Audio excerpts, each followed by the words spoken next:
Welcome to World Class Bullshit, the epitome of pop culture. I'm your host, Jeff Hicks, and with me tonight is the one, the only, Dion Green. Baby, baby, boys and girls, children of all ages.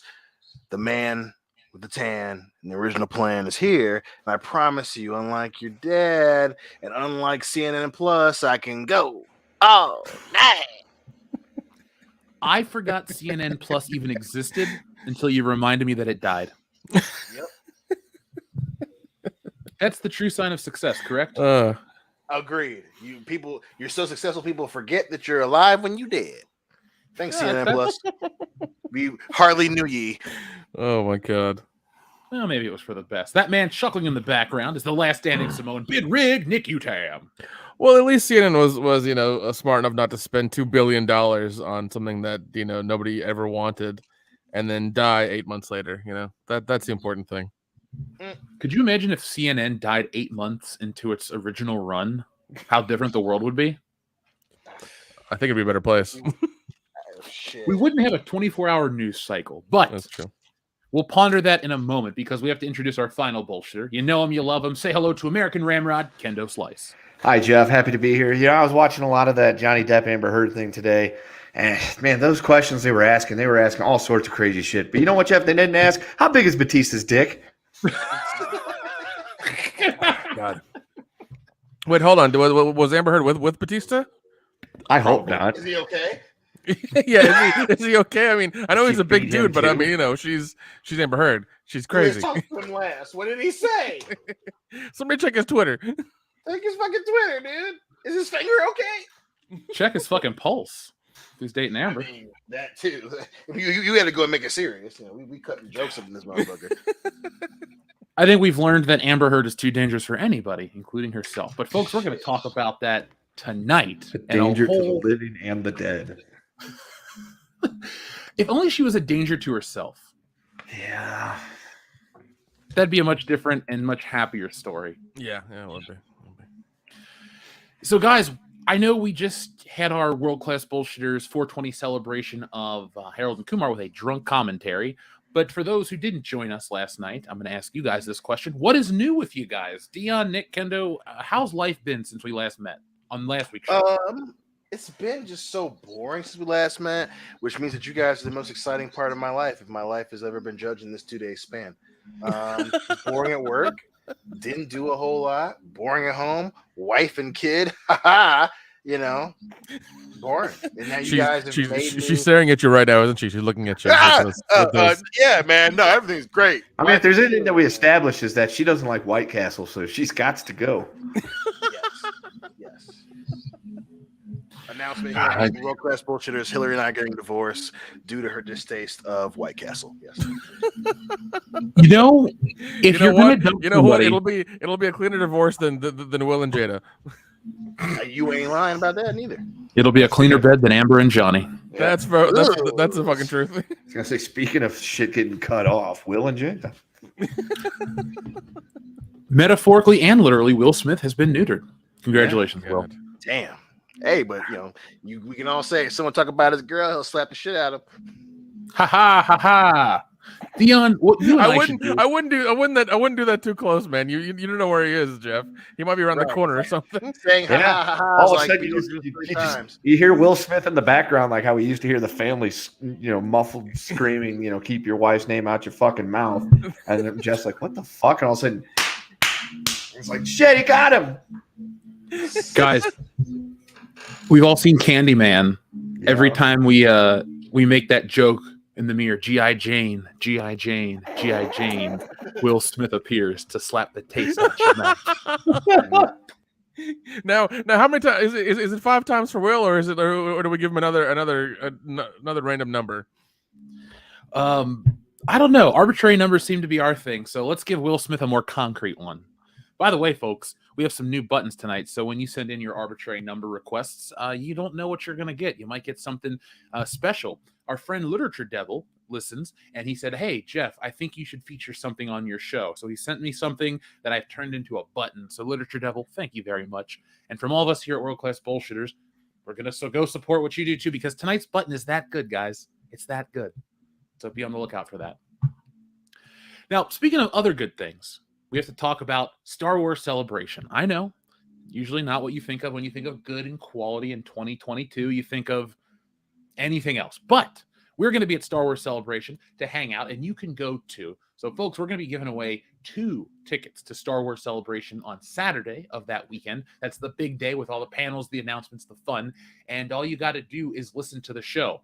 Kendo, you have figured out our system. We'll make our official announcement next week, correct? Yeah, I'll get everything ready between now and then.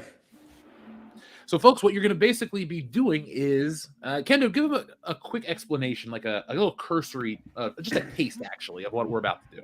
All right, so what everybody's going to do is you're going to partner up with somebody, and you're going to tie one leg together, and you're going to get a potato sack. Wait, no, that's something different. So what's going to happen is, if you're wanting to be a part of this contest, we are going to solicit you to email us or tweet us or something like that. And email would be best, because then you could actually give us your information in the event that we needed to get you said tickets. And what'll happen is you'll put it in the subject line, bullshit trivia or whatever we end up officially calling it. I will collate all those emails together and get them all set up. And then I will randomly draw a name, and we will get 3 of them. And then of the 3 names, each of the guys gets to pick which player they want to play for. We will have a trivia thing live one evening on the show. Winner of said trivia, that person's, I guess second is the one that gets the ticket, so to speak. So like if Jeff wins, whoever he's playing for gets the tickets. So, folks, it's going to be a fun night. Do you guys want to do that as a special episode where we have a trivia battle, or should we just do it here on the show? We can do a special episode. Yeah, we can do it. Yeah, definitely. Special will be fun. It won't take long. It'll be like 45 minutes, an hour.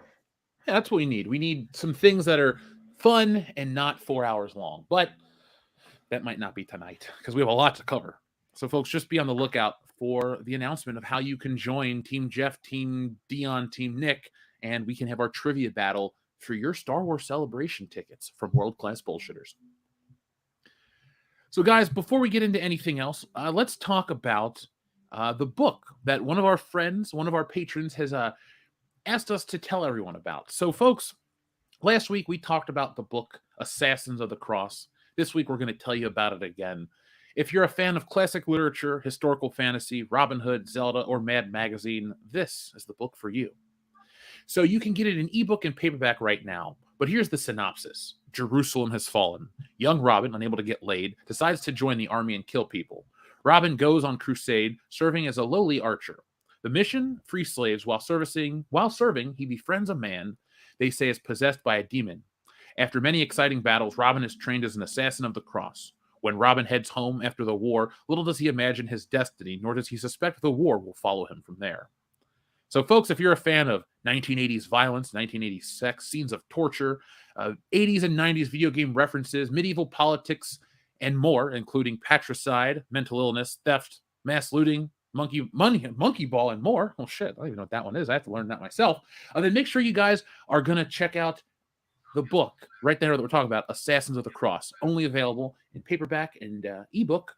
Check it out right now from our friend Holland Timmons.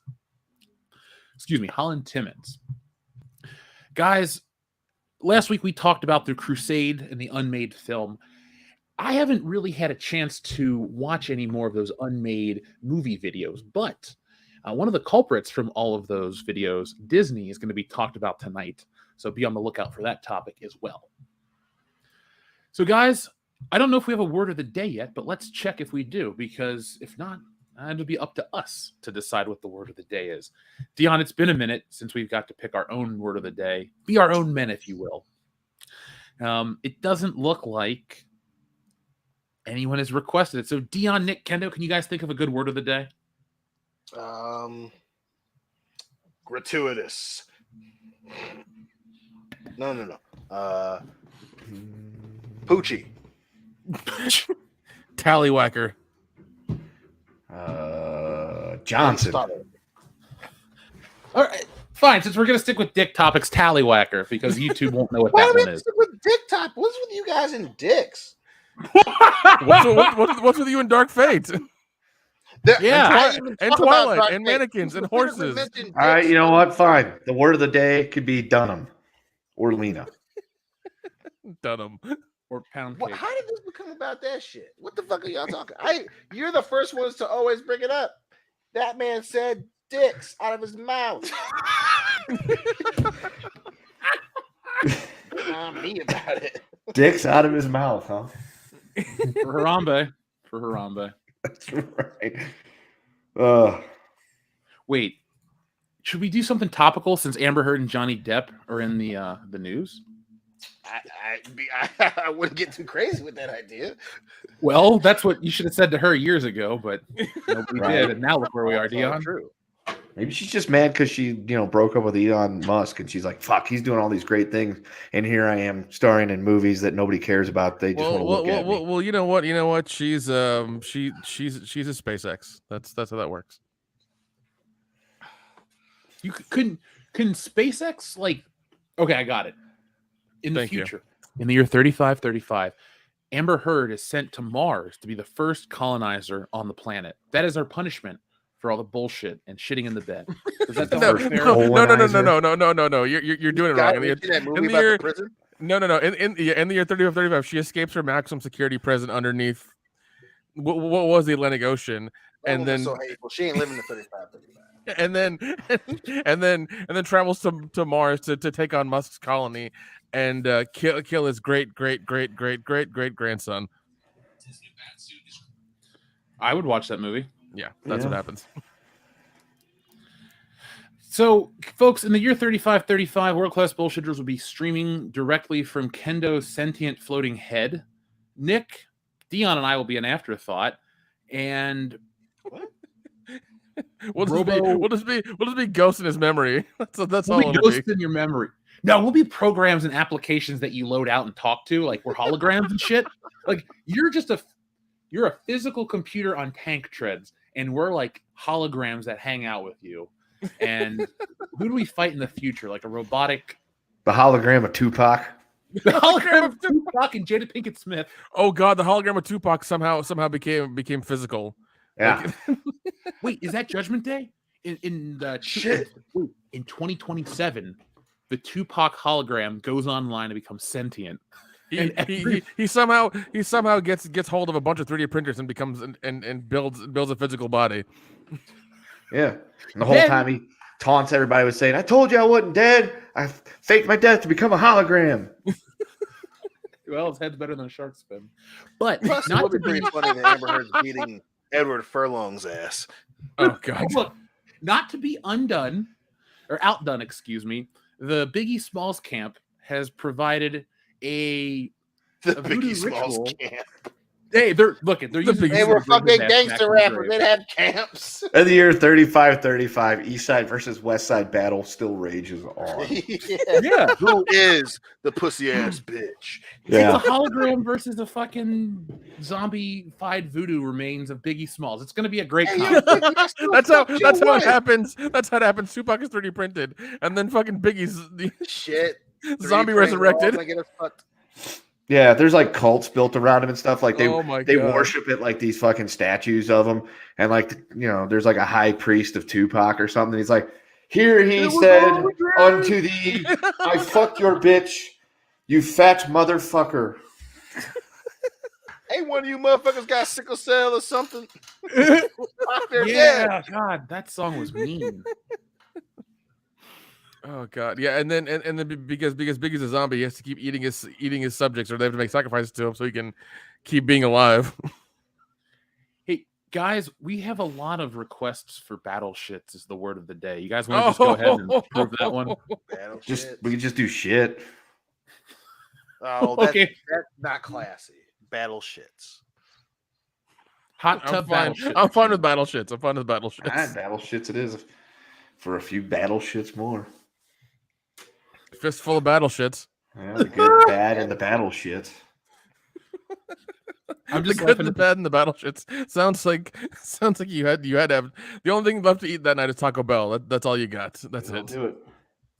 I like that. The good, the bad, and the battle shit. Oh God. Why did my brain go blank? The Mighty Morphin Battle Shits movie. Oh my god. Battle Shit and Kumar go to White Castle? Hot tub battle shit Gerald and machine. Kumar go to Battleship? That's Way a funny. that's a different kind of hot tub. Oh. Yeah. Thor, Battle Shits and Thunder. There you go. There you See, go. That works. That works. That works. Yeah, that works. Thor Yes, into the battle shits. Let's see who else had. Oh, Doctor Strange in the Battle Shits of Madness, or the Multiverse of Battle Shits. the battle shits of madness. He's just on the toilet for what seems like an eternity, but it's just been like 30 minutes. Tell Into me the that battle doesn't- shits verse. Tell me that doesn't seem like a Lovecraftian story waiting to happen. It does. As narrated by Buffalo Jeff, the existential fear and horror that is the Battle Shits. It would be it would be like Edgar Allan Poe. What is it like the one where he hears the heart beating underneath the floorboards? Oh, it would be like it would be like that. Nevermore, Nevermore. Yeah. Wait, no, that's the Raven I'm thinking of. The Telltale Heart is the one you're talking about. Okay, then yeah, Yes. I'm missing it. We should do this, folks. High-end art, but poop jokes. No one's done it before. There you go. Guess who's battle shitting for dinner? Kingdom of the Crystal Battle Shits. Is that why you shit so hard a diamond comes out? Yeah, it's what they're talking about in Ferris Bueller's Day Off. Remember, Cameron? Yep. Yeah. They're tense.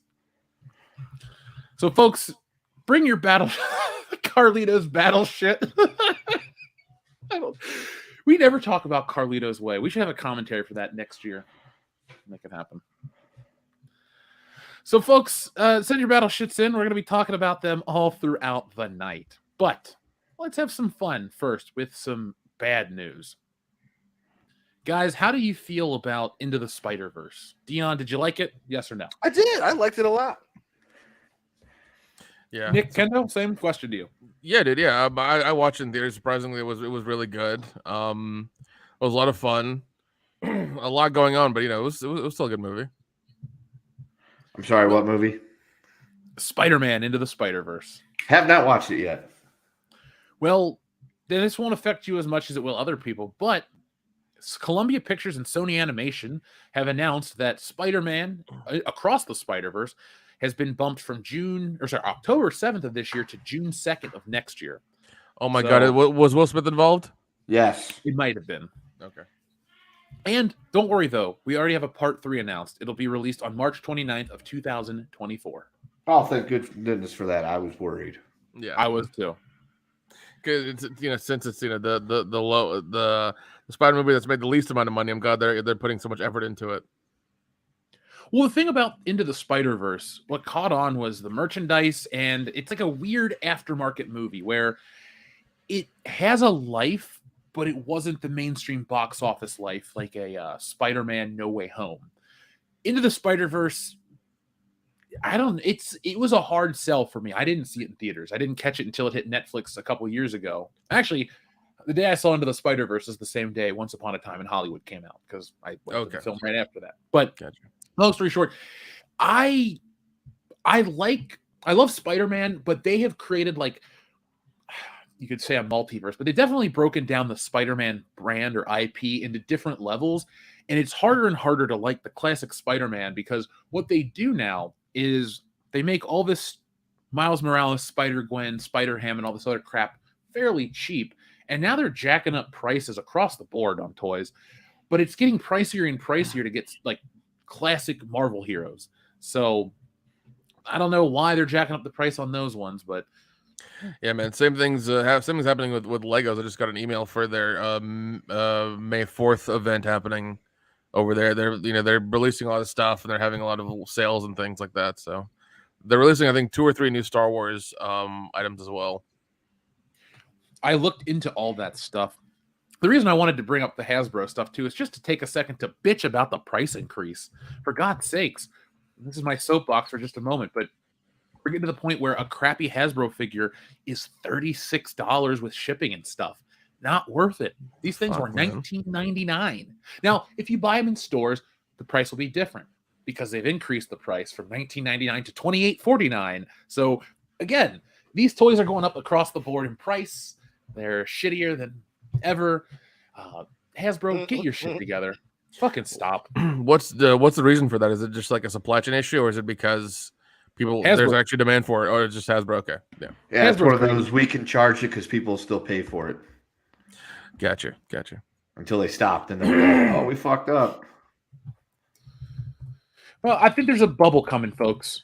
There's definitely going to be a bubble for collectibles, and just be on the lookout for that. It'll be fueled by Hasbro's greed. Anybody that holds an IP, a big license, they're jacking up the price on these things to make as much money from it as quickly as possible. But it's getting crazy to the point where Ninja Turtles are $60, Power Rangers are $80, fucking Spider-Man is $40 for Spider-Man. Like, we're getting to the point where the high-end shit doesn't look that bad, comparatively speaking. So we here at World Class Bullshitters will be following the decline and the demise of collectibles in the real world. Yeah, dude. The Hasbro stuff. I don't know why they're charging so much for it, because it's subpar. I'd rather spend more money on something that looks better, that is better, than spend money on their crap. Same, man. It's all about the end product. I don't really care about. Oh, look, the company only makes this much in percentage from licensing. Don't pass that on to the consumer. Yeah, I could. Yeah, I could give a shit. It doesn't matter. Oh, dude, last point I'll make. How when you go into the stores and they see the toys on the shelves and you look into the little windows and you can look at each action figure? Yeah. They've gotten rid of that. Now all the Hasbro figures are going to come in a paper box with the toy picture printed on the front, and you don't know what you're getting. So if you get one with a mess up, it's just an error. You're going to have to take it home. Oh, shit. So you can't even return it. Oh, my God. Well, you can return it, but it's like you can't see it anymore. So, for example, there are errors. So sometimes you'll get, you buy a Wolverine figure and they'll forget to put one of his claws in the box. Well, instead of you putting that to the side, now you have to buy it, take it home, drive back. So you're basically spending more money on gas to correct their fuck-ups. And their excuse is, oh, the environment. We're here to save the environment and make it nicer. So wait, hold on. So okay, to save the environment, you're putting it in a giant cardboard box. That makes sense. I don't know. Why don't you guys just put it? The thing is, they have like a cheaper alternative that they do, where they put it in this white shipper box and then it gets shipped to you. Do that crap. Don't try to. They're trying to jack up the price and look exciting. Yeah, it's dumb, man. Yeah, it is a honey dick, Miss Ninja Julian. So, folks, let's start talking about battle shits and other things, other quandaries here on World Class Bullshitters. Let's see. So we've already talked about that. Oh, did you guys hear that they're making a Streets of Rage film? Yes, I did not. No, I didn't. I did not know about that. Yeah, I just saw this today. It says John Wick creator writing Streets of Rage adaptation. Sonic the Hedgehog and Equalizer production company on board. So John Wick's a kick-ass movie. We've all seen it. We all love it. I personally like the second one the best, but they just keep getting better somehow. Streets of Rage is an old school property that I love. I never thought about a Streets of Rage movie until today. They always try to change up these brands and IPs to appeal to the whatever demographic, but like you got a black guy, a white guy, and a girl. Just there's your diversity. Don't fuck it up. Like, please, Hollywood. Somebody cares enough about Streets of Rage. Don't alter it. There you go. Yeah, tell him, man. Yes. All about rage. Yeah. No, it's another case of they're trying to adapt a video game movie, one that was popular back in the old days. They're going to come up with something stupid for it. It's not going to work. And, it's rinse repeat. We've seen this how many times at this point?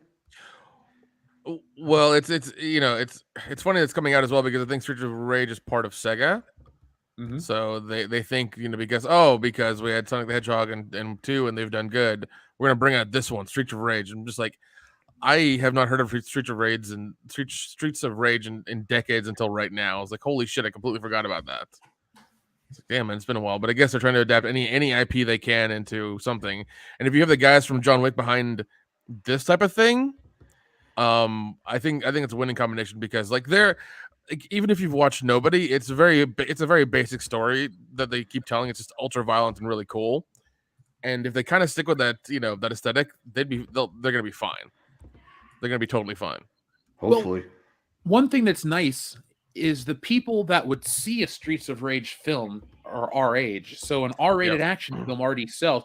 I think you should make Streets of Rage an R-rated movie. I'm tired of people 100%. thinking Should it's be. got to be whatever because it's for kids. No, Streets of Rage isn't really like a kiddie IP. This isn't Sonic the Hedgehog. This isn't Right. Fuck. If you were to make a Golden Axe movie, I don't think you would want to make it too kiddie-fied either. Maybe Columns or Eco the Dolphin. There you go. How about an Eco the Dolphin animated film? They already had one of those. It was that movie about the dolphin that lost its tail and they got it a prosthetic. Oh. Yeah, that's I think Morgan Freeman was in that. Very possible. Yeah. Oh god. Yeah, no, I agree. Streets of Rage should be rated R. It should be definitely, aimed towards adults for sure. They shouldn't make it PG-13 or any of that bullshit. Just don't do that. Correct. Do you want it to be John Wick levels of violent? Yes. Oh god, yes. Because nobody was like that too. You had the John Wick level of violence in that with all this crazy stuff going on in there, and it was so much fun. Yeah. And if they keep that up for this, I guess their third iteration of what they're doing with what they're doing, then they should be okay. They should be fine. Do you guys have any favorite beat 'em up side scroller games? Battletoads. My favorite is Tekken 3. Yeah. Well, that's not a side scroller. That's just an actual I fighter. know, but you say beat 'em up. That's the first thing I think of. Because they did have that part of Tekken 3 where it became a side scroller. It was like more, it was just like the challenge levels.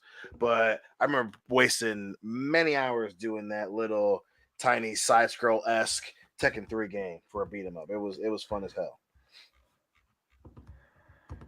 Kendo, one of our personal favorites is the Ninja Turtles, which is about to get a re-release in that collection. Hell yeah. Are you excited? Tell the audience about that.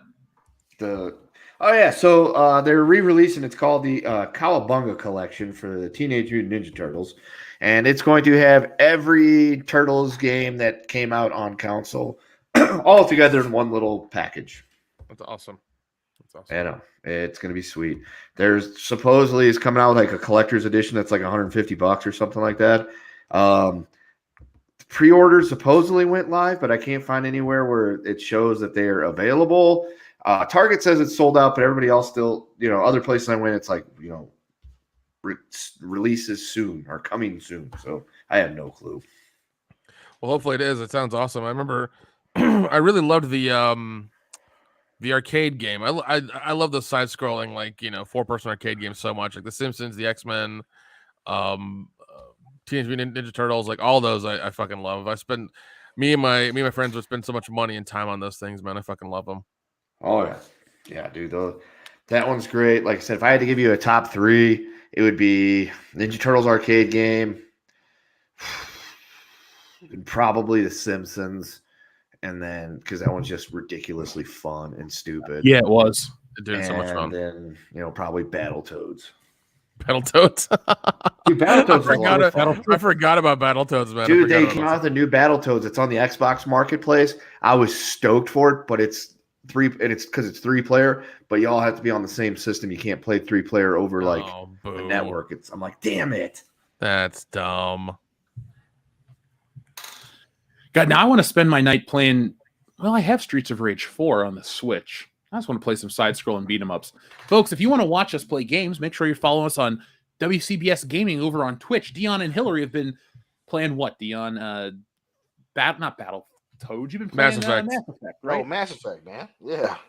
How do I mix those two up? I don't know. I did, though. Yeah. Nick and I tried to play Back for Blood the other night. Yeah, the servers were all fucked up. Yeah, it was a disaster. Yeah, oh man, we gave it a shot though. Yeah, we'll try it again later this weekend, maybe. Have you guys seen that article floating around? It's got some data talking about how the Master Chief Collection is being played more than Halo Infinite. I'm not surprised. I don't doubt that. I really don't. I prefer it.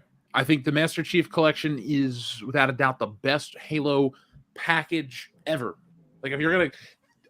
All games worth their weight, worth their salt, if you will, deserve a Master Chief Collection if they have enough games. So, like, for example, Gears of War, give us a game like that. A Master Chief or a Gears of War 3-pack with... Actually, it would have to be 5 now. Shit. But keep those games alive. I really like how I need us to move on and definitely keep evolving and keep making new things, but you can celebrate the classics, kind of like how Nintendo likes to release their online stuff, and you can play Super Mario still. Make new games, but just keep the old ones up to date. They're classics for a reason. Yep. Yeah. That's very true. Have you been following the Halo show at all, Nick? Or have you given up like No, I haven't. I watched the first episode.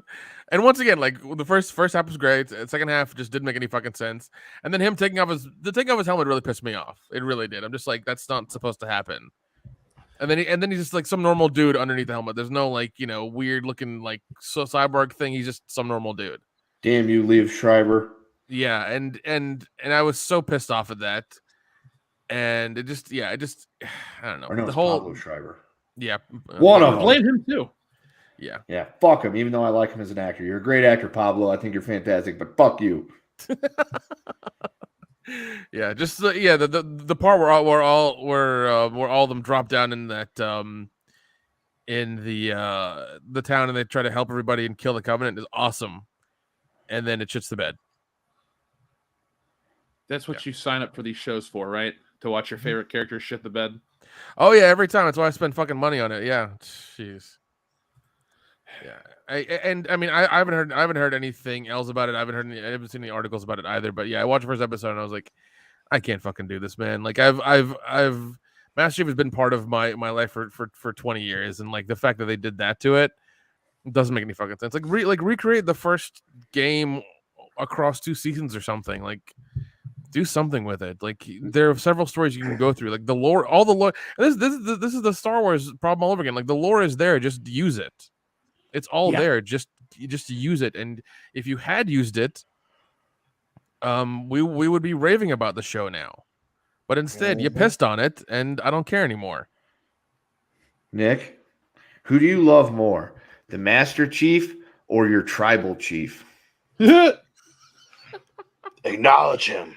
I'm gonna have to go with Master Chief. I'm sorry. Oh, okay. See how it is. Now, guys, I'll let Double R know what you said. I just want to know if I'm a bad person because thank you for answering. But no, I played WWE 2K22 and I'll book Roman Reigns in general manager mode just to fucking injure him. I'll put him in these matches, nonstop Hell in a Cell, title matches because it takes up more stamina. And then he gets injured. He's gone for weeks on end. And then I enjoy when he comes back how quickly I can injure him again. And also, you can you get your emails and your texts from the wrestlers, and they're like, "Hey, boss, can you do this or can you do that?" Anytime Roman Reigns asks for a favor, I say no because they programmed it into the game that when you say yes, it goes acknowledge your tribal chief and I'm in charge and all this bullshit. So fuck you, Roman Reigns. Video game level. So you're just trying to kill him, but he hasn't died yet. Yeah, they haven't programmed that into WWE games, but when you can kill a wrestler, I hope they put Muhammad Hassan in the game. Man. Damn.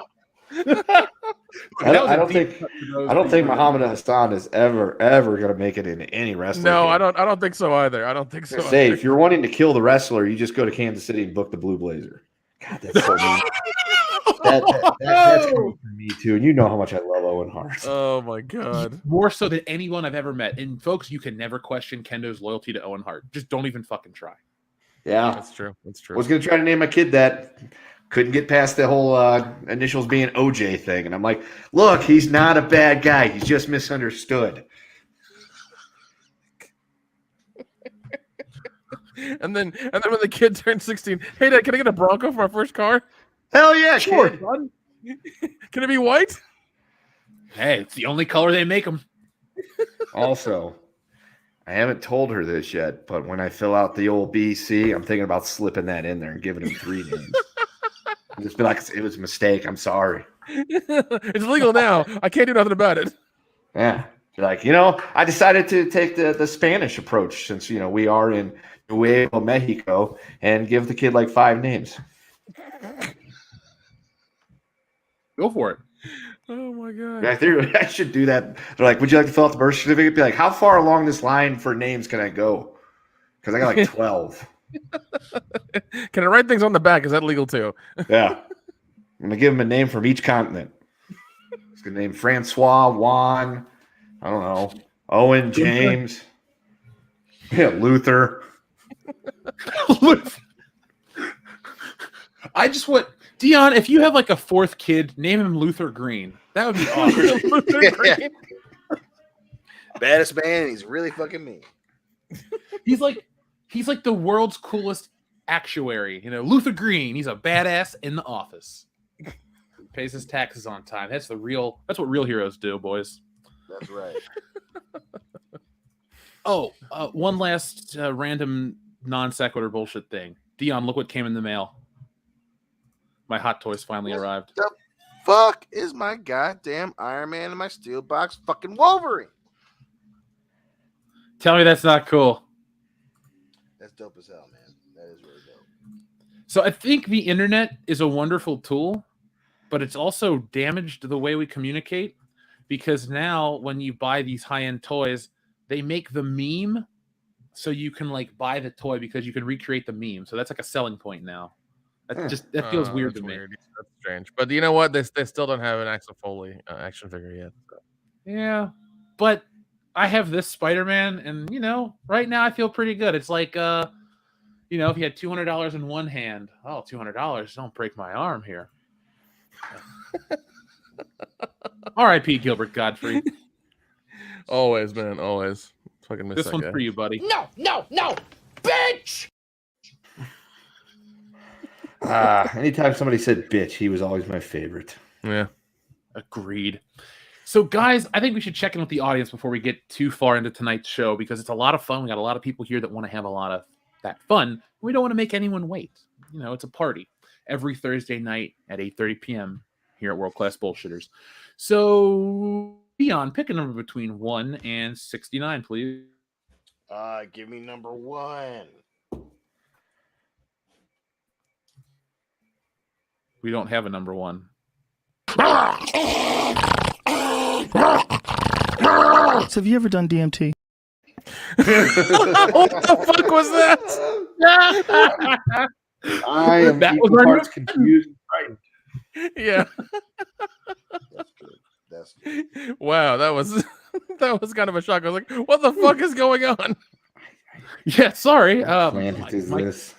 The internet froze at the exact second. So let's press it again for how it's supposed to work. So have you ever done DMT? Was it better that time? Yeah. Oh That's what battle should sound like. You're right. Actually, that's kind of accurate. That really is kind of accurate. Yeah, that's fair. That is a fair assessment. So, folks, thank you for supporting World Class Bullshitters each and every week. We'll have some new fun things in the future. But first off, we have our friend Cesario Japan, or Caesar Jorpin, as he's known around other parts. Thank you very much for your generous $10 super chat. He says, given what I know about Hawaii, I'm surprised Miller hasn't offended the wrong folks there and gotten into bigger trouble. You can't think certain words around Pacific Islanders without getting punched. What? Oh, Ezra Miller. Oh, Ezra Miller. I thought he was talking about Miller beer, and I'm like, wait, what? Yeah, that's what did I miss? That took me a second too. Oh man, no, it's what's really fucked up is that like he's gotten arrested there twice, and like, yeah, and I guess guns aren't really a thing there because he should have been shot by now. He really should have. Yes, he should have. Just saying. I don't have any ill will towards him at all. I wish he would get better. I wish he would become, wish he would, fix his problems or whatever. But I'm very surprised he has not been shot in the face yet. Yeah, he should go try that stuff in Alabama and see how well it goes. Jeez. It'll be better than the fucking Conrad podcasts. Yeah, it'll be like one of those, hey, Ezra, guess what? You fucked around and you found out. Goodbye. Folks, we're going to be talking about him in greater detail because last week we talked about how Ezra Miller got in trouble. This week it happened again. Yeah, this isn't just us trying to talk about the same topic from last week. No, it happened again. New. I can't believe this shit keeps happening, guys. It's Groundhog Day, Jeff. It feels like it. Put your little hand in mine. Did you notice Will Smith has been all but absent from the news? We have other bigger fish to fry. Yeah. He's after they dropped the band hammer on him. Outside of that fucking messed up video that Jada posted, and then she went and she was on some talk show the other day. Other than that, yeah, he has been completely absent. Yeah, I've just been hearing rumors of them getting divorced, but that's just rumors, so we'll see what happens. But yeah, her show that he pays for is still on Facebook. If anybody wants to go watch it, No thanks. It's a Facebook exclusive. Yeah, I wonder why. They can exclusively expect me not to fucking show up. Yeah, no shit. God.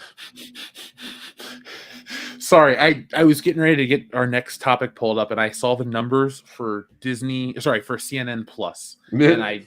Oh yeah. That's I looked at those numbers and they're they're god awful. I just want to say this to anyone that ever wants to talk shit to us, future, present, past, whatever. The number of views that CNN Plus was getting in their daily views, we were getting in minutes. So what the fuck? No wonder they canceled this shit in 23 days. I can't wait to talk about that story. Yeah. Sorry. Yeah. Back to the audience, though. So sorry, Japan. Thank you very much. I don't know any of the words not to say around Pacific Islanders. I've never been to that part of the world, but I don't. People think I'm Samoan, so I would just fit in. Probably get called family, and Yeah. They'll offer you like varieties of spam, which is going to be equal parts delicious and awesome. Yeah, there you go. So I was in Philadelphia last week, and I tried this thing called pork roll. It was kind of like spam, but kind of like a hot dog, and kind of like deli ham. It was weird. If you like your local delicacies, Kendo, make sure you try pork roll. It's a breakfast food. It's good. I'll look into it. I know I found a place around here that sells Scrapple, which I think is bizarre because that's like a mid-Atlantic thing, and I've been meaning to try that. What the hell's Scrapple? You don't know what Scrapple is? I don't either. Yeah. You saying it twice is going to make us fucking remember what it is. Scrapple is essentially like, I don't know, like bits of pork and I think like cornmeal or something like that. I'd have to look it up, but it doesn't look. Motherfucker gonna judge us. He ain't even know how to. It doesn't look terrible. It doesn't look terrible. Oh, thank you. Yeah, it must be Here you go. delicious. It's traditionally a mush of pork scraps and trimmings combined with cornmeal and wheat flour and spices, and it's formed into a loaf, which means nothing to us. Yeah, which sounds like it sounds like it's deep fried bologna. It very well could be. You know, if you fry bologna, it tastes kind of like a hot dog.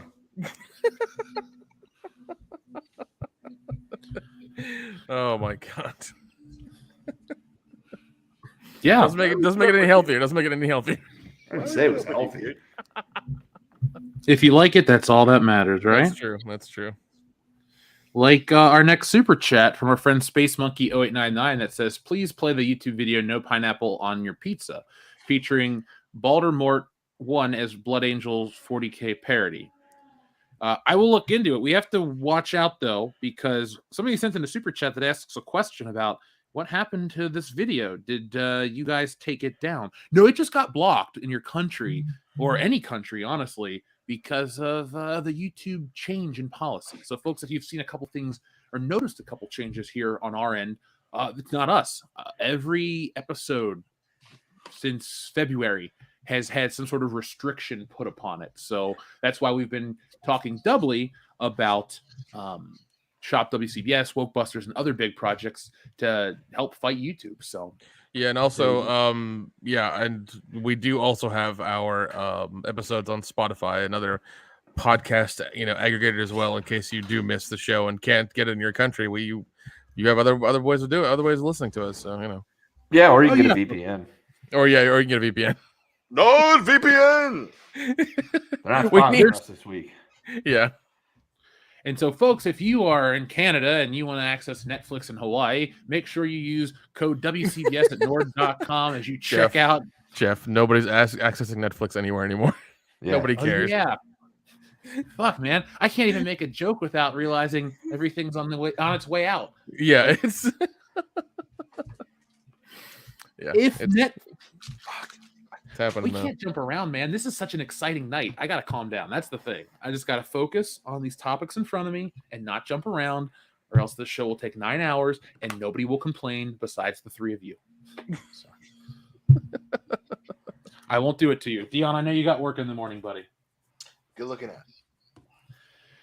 So, Space Monkey 0899, I'll pull that up in a moment. SA Troubles 08, thank you very much for your super chat. Dion, every breath you take, every move you make, every step you take, I'll watch you, Dion. Ooh. Arsenic sauce.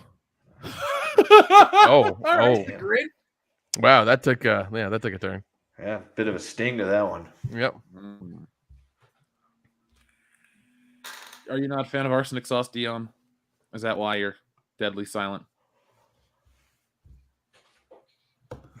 Oh, Dion, I've had a long time. I think he's purposely going to go get a beer or two. Dion. So have you ever done DMT? Yeah. Dion, if you want him to never do that again, say something. Oh, now there it is. He wants you to keep going. Yeah, the cards don't lie. Oh, but yes. SA Troubles 08, thank you very much. I'll take a Joe Rogan high as fuck on a motorcycle, please. Sure. So, where is Joe Rogan's motorcycle? Did you see that guy accidentally hit that moose with his car? No. Holy shit. Jamie, pull that video up. Oh my god, oh my god. Oh my god.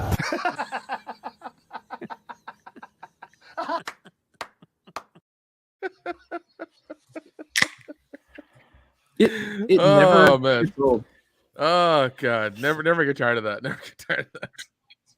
I'm glad people don't get tired of this one either because I like it. Imagine if you gave a white supremacist 5-MeO DMT, and then as the first one, as they're exhaling, Yeah. Yeah. Yeah. What a rush!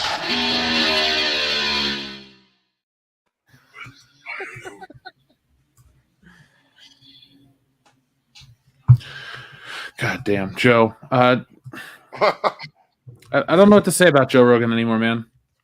Darian, you're right. It never does get old. No. But you noticed they stopped attacking him on the tweeter machines a while back. Like when they realized it was not going to work, they gave up and found something else to focus on.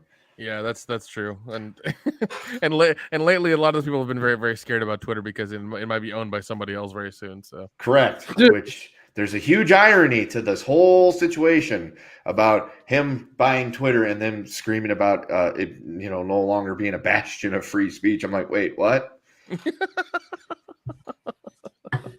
Just no track is playing. oh my god. Yeah, he's an interesting individual. Just leave it like that. So, Adam Walford, thank you very much. He says, I think Jeff could take Will out with one punch. Jeff still has his balls, and Jeff is taller, and I bet Jeff will fight dirty. Can I get a 21 and a 69? Of course you can. Before I press any buttons, though, let's talk about your actual super chat. So thank you. I will put myself in the camp of I believe, I know, I guarantee I could do the things you said. I'm not afraid of Will Smith. Now, Mike Tyson, I'm not going to start a fight with him on an airplane. No. I am not afraid of you, Will Smith. Your wife. Would you? But here's the thing. Here's the thing. If Will Smith came to you, would you just be like, "Give me a hug, man"? I'm just, I know I've been through a lot, but let's hug this shit. Or would you just fucking just like 2 hits? You hit him and he hits the ground. I think that's kind of how it would go. I want to hug it out. I want to get some insight on the Fresh Prince of Bel-Air for that book I'm working on. But other than that, who knows where it could go. But Adam Walford, thank you very much. And you said you wanted a number 21 and a number 69. So let's see. Where's number 21? 1, 2, 3. So have you ever done DMT? That's my favorite number. Oh, God. Oh, here's your actual number 21. I'm gonna kick your ass later. Always a And good one. and your number 69. Excellent. There you go. Thank you, Adam Wofford. Yeah, folks, excuse me. I am not Uwe Boll, and I'm not one of those YouTubers that's going to call out people for a fight. But if Ezra Miller would want to box me, that would just be a fun way to spend a Tuesday afternoon. Yeah. I feel like at this point, all of us would be willing to fight Ezra Miller just for fun. That's his end game, is make us all want to kick his ass. Yeah, I definitely want to. So, Dion, if in this boxing analogy, I see myself as Apollo Creed for a reason, and you're my buddy, his ring guy, the one that always runs with Rocky in Part 3, the one that's given him the what I'm trying to say is the other black dude that backs Apollo Creed. Oh yeah, you mean his trainer in Rocky 4, not 3? Yeah. He's in, yeah, I forgot he trains Rocky in Part 4. My bad, dude.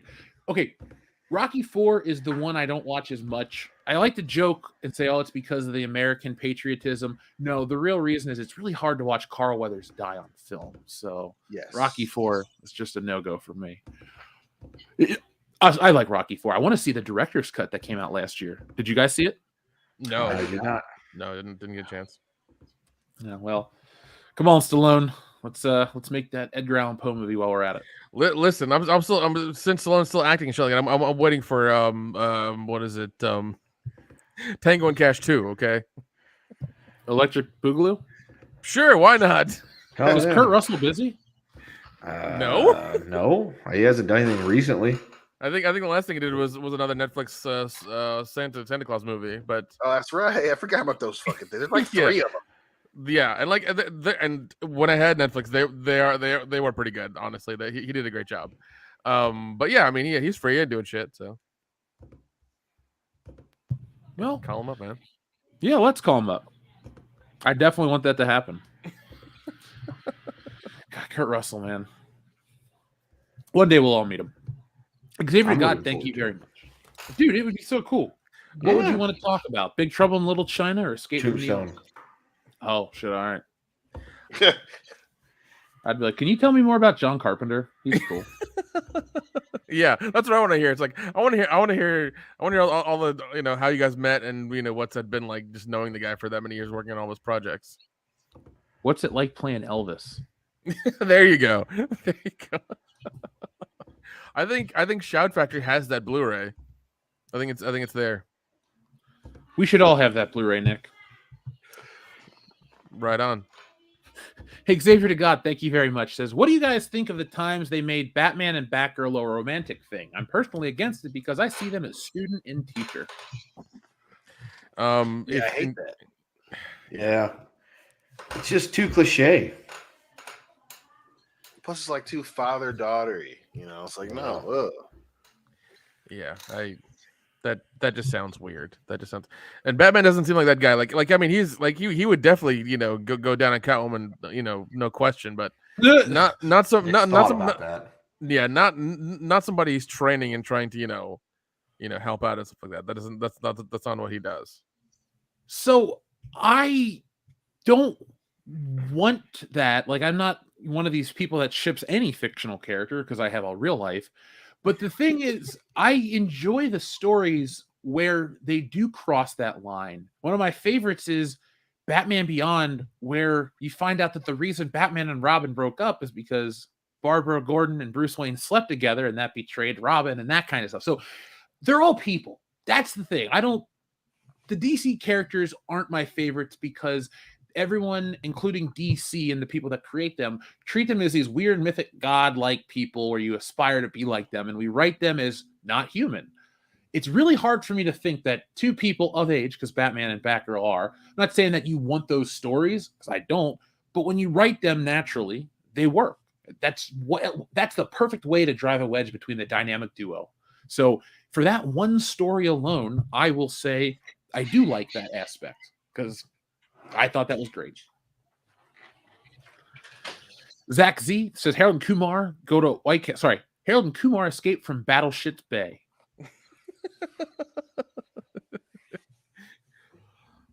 That just sounds like a good time. It does. It does. I remember hearing. Yeah, I remember hearing that they were going to do a cartoon, and they I think one of the guys posted like footage of it at some point, and it just didn't come through. And I was like, that would have been an awesome cartoon to happen. I mean, I would have watched the crap out of it. Look, Mike Tyson had a cartoon. Why couldn't Harold and Kumar?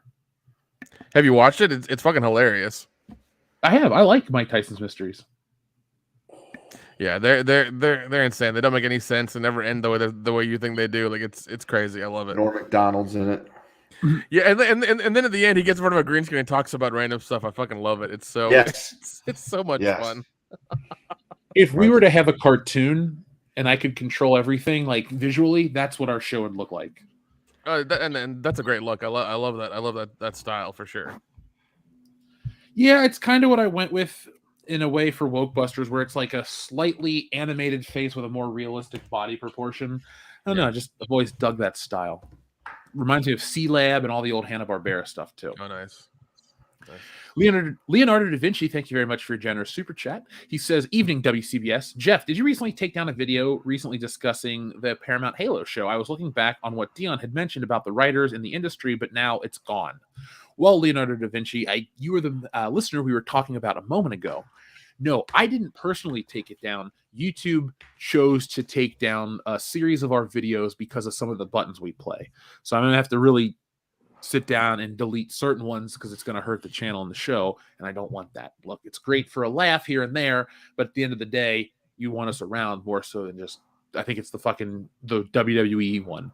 But long story short, that's the only reason it was taken down, Leonardo da Vinci. But like the guy said, if you want to go over to not Instagram, excuse me, where's the one? Spotify.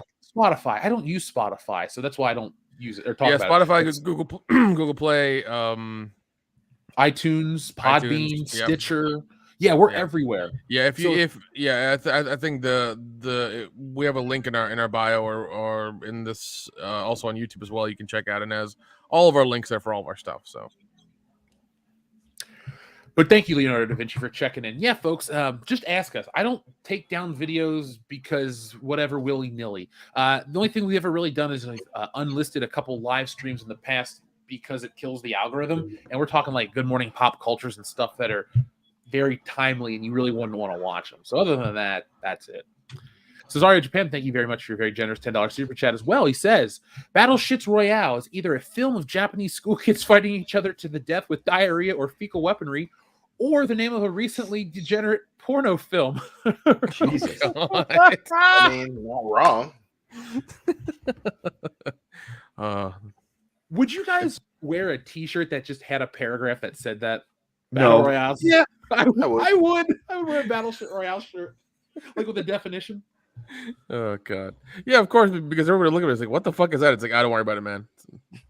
What is Battleships Royale? It's officially WCBS's favorite. Listen. I got the shirt because I participated and I lost. Okay, I don't want to talk about it. Yeah. Yeah, folks, let's keep Battleships Royale alive in the hearts and minds of millions of people.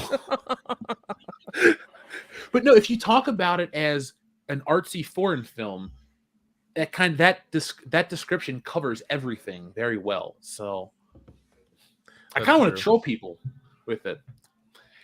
Xavier to God, thank you very much. He says, would you guys rather be an Avenger or a Transformer? Avenger. Ooh.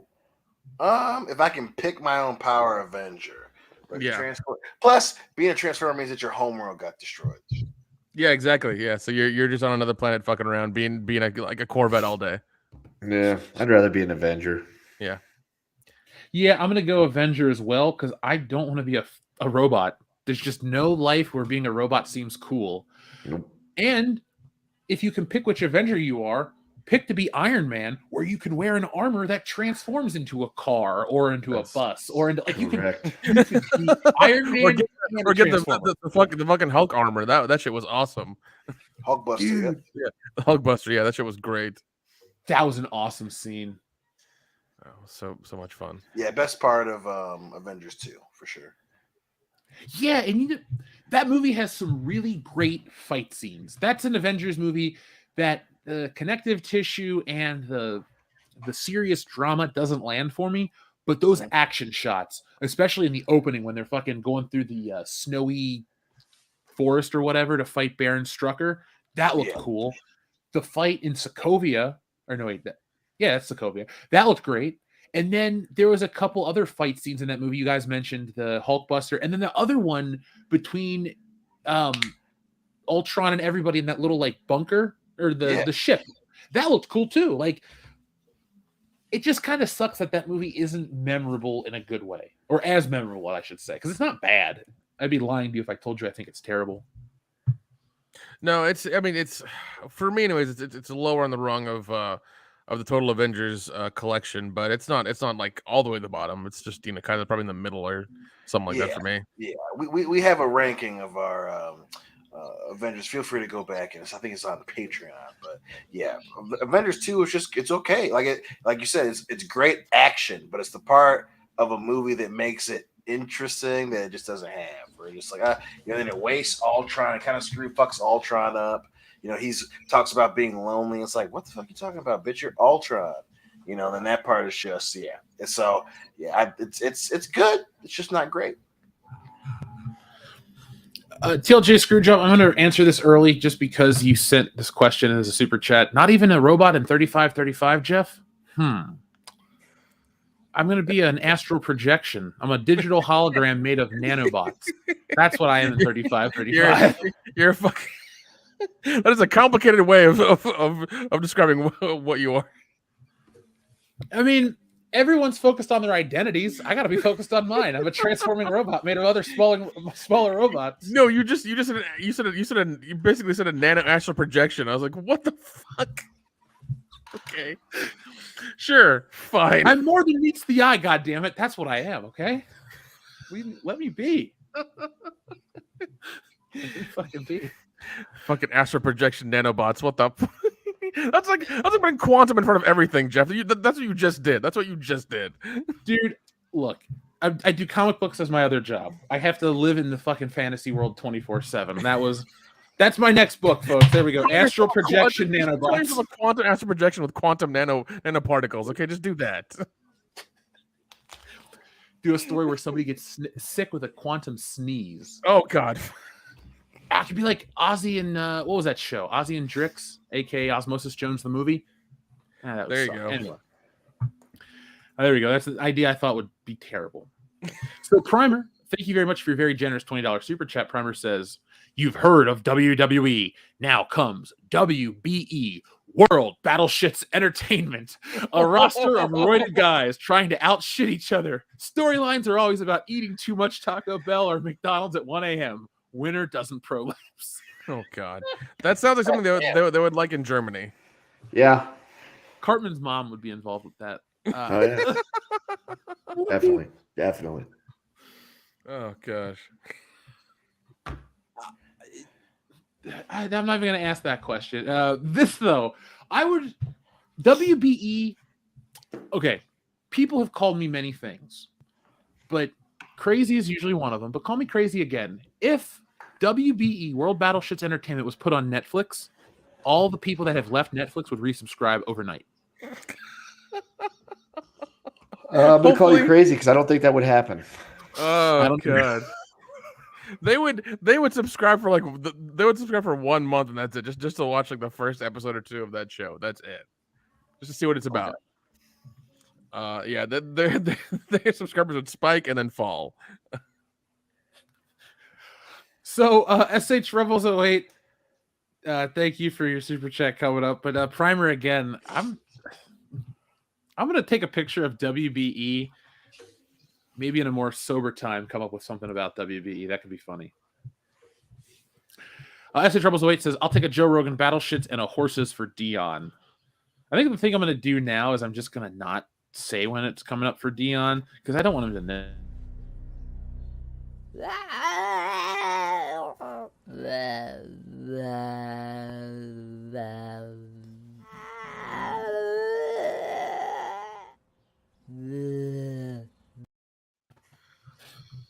Got you. Oh, it's so disturbing still. Oh, also this. So have you ever done DMT? Thanks, Literature Devil. Yeah, sorry, Dion. The audience requested it, and I have to do it. Correct. Give the people what they want. Yeah, that's what Elliot Carver said. Well, that's what James Bond said to Elliot Carver. There you go. Yeah. Yeah. Moving on. What do you guys want to talk about first? You want to talk about Netflix, Disney, Johnny Depp, or Elon Musk? Ooh, they're all winners. Start with Netflix. Yeah, Netflix is a good one. Let's pull that up because I just learned something new while we were on air about that. Now, Nick, you are the tech guy of World Class Bullshitters. You're also the tech guy in Woke Busters. So, life imitates art, vice versa.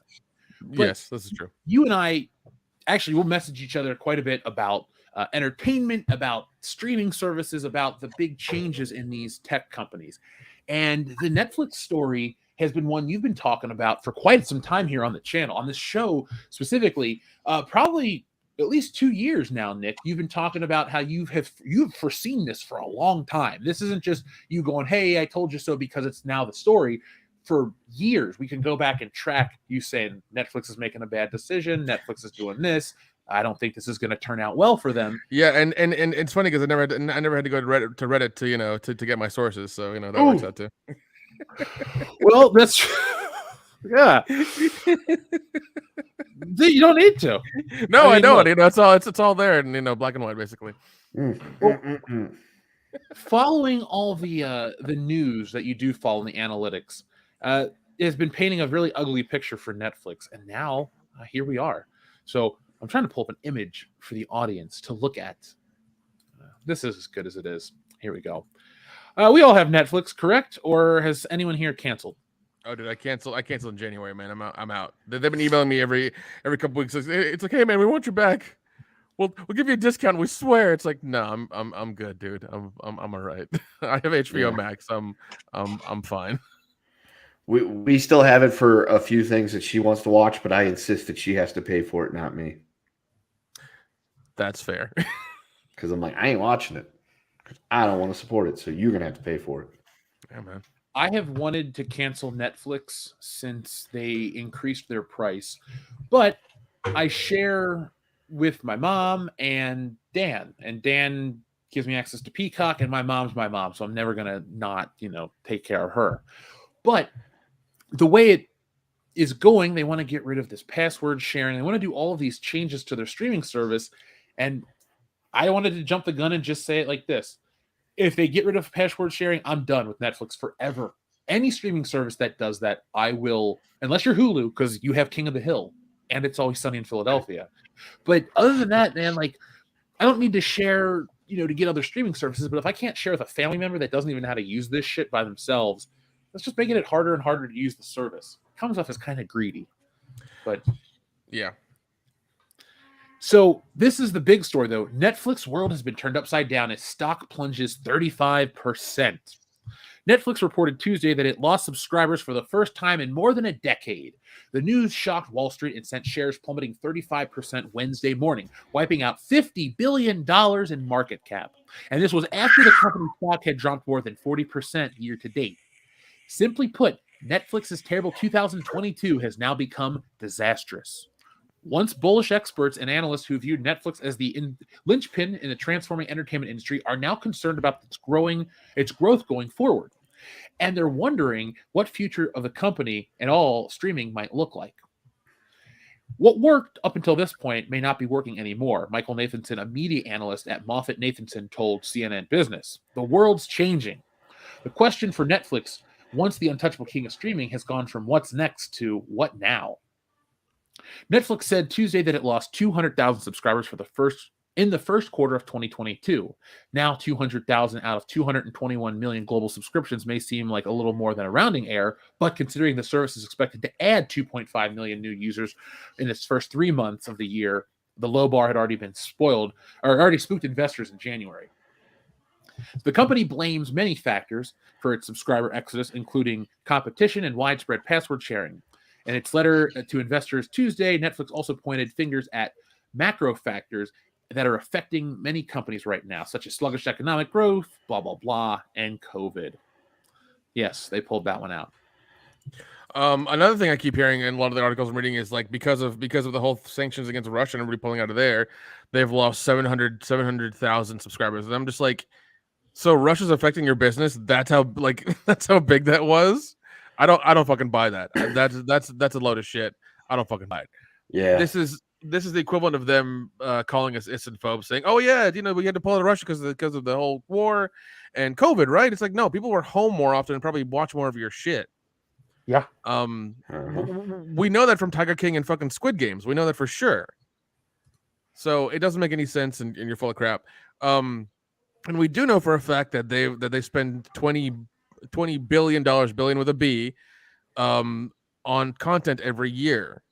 And the fact that that's not making returns is dumb. It's like you're trying to make so much original content, but then you're really horrible at marketing it and letting us know what's coming out when and what it is and stuff like that. That we don't know. We have to hear it from Twitter and be like, oh, the new show to watch on this thing is is this one. Everyone's raving about this show, and then we all have to go watch it, and then it's all, we all watch it. It's over in a couple of weeks. We don't talk about it anymore. So yeah, it was a lot of fun yesterday because. Just to give you an idea, when the market closed on Tuesday, April 19th, Netflix shares were worth $348.42. When the market opened yesterday, they had gone down $102.55, a 30% drop overnight, and opened at $238.55. Jeez. It was fun to watch that. And today they were down another $8 and closed at $2.18 or $218.85. But yeah, no, it was fun watching that plummet yesterday. I was just like, I got a notification. I don't own any Netflix stock, but because of the volatility of it in the overnights, I got a notification. Netflix down 30%. I'm like, wait, what? That's got to be a typo. Oh shit, no, it's not. Yeah, dude, it's fun to watch fun to watch their stock prices drop and also Disney's drop. It's a lot of fun to watch that. Yes. It's just like how low can they go? How low can they go? Disney, I was listening to a thing today, and Disney overall has had like the worst year stock-wise in terms of like the volatility of its stock. For example, in the last year, it is down 33%. That's rough, man. It's currently at 121.67, and God, it was. I remember when it was like 151.70. It was crazy. Yep. But so it's been fun. Yeah. And like, well, Netflix has said over the years, like they've like even the CEO has said over the years, like, we know you're sharing passwords. We have the technology to see who's doing what where, and we can stop it. We just don't want to do it right now. So they've been saying they have the technology. They have it on the back burner they've had it for I want to say at least 3 years for sure. And Dude, now they're going probably had it even longer and just they probably didn't once again, yeah, they probably had it even longer than that. I'm sure, but they just told us they kept telling us, like, the main CEO kept making, kept like almost threatening people with it, in a lot of his speeches and a lot of things he was talking about.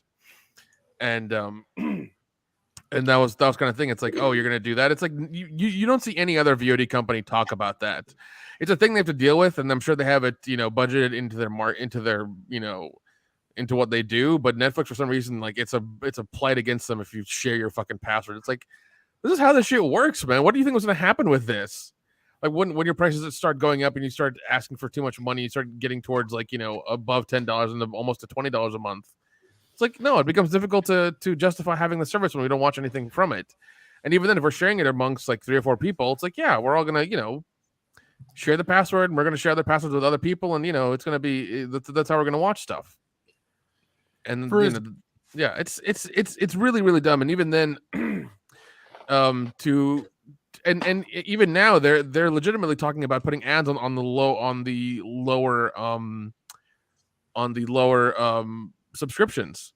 They want ads on the lower ones because they want to make more money now. They're really, really greedy. I understand you want to expand a business, make more money, but hear me out for a second.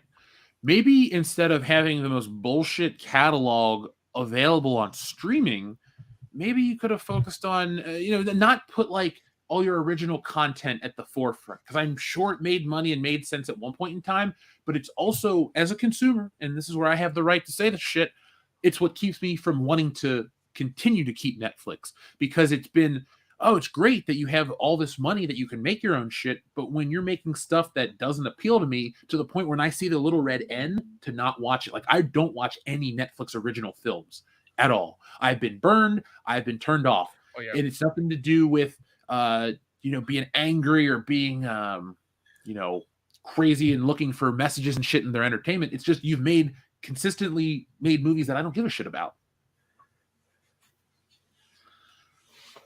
So that's where I am with them. Now, I wanted to ask you guys, do you think they're being hurt because there's just so much streaming to the point where like streaming services are disappearing now because there's just a glut of them? I think that's part of it. It's a big part of it. I think the other part of it would be the raising of the prices. And then the other part of it's got to do with the bad publicity and the bad press they've been getting. I mean, yeah. They're not making any friends. To do with it. What was their bad press again? Just the whole, coming out after the password sharing and all that stuff, and it being, blown up on the front pages. I think shitty programming is the biggest thing. Like, you had a great catalog of things that people wanted to see. Then the stuff that you were making was what people wanted to see. Like Marvel and with Daredevil. Daredevil was a huge hit because it was theirs technically, but it was really good. People wanted it. Nobody wants 25 fucking dating shows. No. Nobody wants shitty Hallmark remakes or rehashes. Nobody wants shitty horror movies that aren't like, they're shitty because there's such little time put into them. It's just really bad business practices. Then constantly trying to get into other markets. What I understand, but the content you make for those new markets is shit. Yeah. It's just tough. Yeah, they wanted. I think they were starting to. I think hearing a couple months ago, they were starting to wanted to get into podcasts that were along with the shows they were putting out with some of the more famous shows that they were getting notoriety for. They wanted to get into video games for those shows as well because they already had one for Stranger Things. They wanted to get into video game streaming as well. I think at some point it was odd. They wanted to do all these things. I'm just like, you shouldn't, because nobody watches all the content you make and it's not making you any money. I don't see the point in it. It doesn't make sense. I got a question. If they don't have Stranger Things, like Stranger Things doesn't hit on Netflix, are we talking about them like this today, or are they just another also ran platform for streaming? No, they had Daredevil. I mean, Stranger Things was a huge bit of it, but like Daredevil was a motherfucking hit. So they made the right decision at the right time. But yeah, I mean, it's they don't have Stranger Things. It's maybe not as known for I guess more fantasy stuff, but yeah, Netflix is still a bit like the Marvel thing was just such a huge decision for them to make, and then the few original movies they did, early ones were really good, and it's just everything since then has just been so fucking bad. I mean, and the press stuff doesn't really matter all that much, but they made really good decisions and then just immediately pissed them away. Like, you chased after the Indian market and you gave them shitty shows. Like, yeah, that's fucking, that's just terrible. That's stupid. And then you're gonna regionally block certain movies. Like, that's fucking dumb. You and then the biggest thing is probably the rotating what's available, like smaller movies, older action films, kung fu. Like, the huge thing about Netflix, they had a great movie selection from other markets. Like, you can get a lot of kung fu movies and good anime movies, a few of them before Crunchyroll. But then you rotate them on and off instead of just leaving them as part of the fucking catalog long term. Oh, they're going to be on for 3 months, then it's gone. Or hey, it's Beverly Hills Cop. It's going to be here for 3 months, and then it's gone. And then like that was, I think, was one of their biggest mistakes. Was nobody wants to track which is available. If it's good, just fucking leave it on there. Yeah. Or one thing they were the biggest proponent of is like if there were like a trilogy of movies, they would have like 1 and 3 or 1 and 2 and not have the third one. Or if there were like multiples of movies, they would only have a few of them. And it was really infuriating to watch like them like, you know, I have to go to Netflix to watch part 1 and then go to Hulu to watch part 2 and then somewhere else to watch part 3. It's like, the fuck are you doing? Get them all. Yeah. You know, Kenda, though, I do want to bounce off your point about Stranger Things being the game changer for them. I don't know where Netflix would be without it. I don't think you'd get to Squid Game and other shows because you have. I think you still do. You really still do. Remember though, Marvel. Stranger Things has gotten so much blown up, especially since like that second season. Like I get it, but it just you still have so many other shows that are really fucking good that they still would have done. The thing is, it's their show. Marvel is just remember that show now goes and lives on Disney Plus. Right. That's 8 years after it came. Well, not 8 years after it came out, but damn. I mean, 7 years. You're not too far off.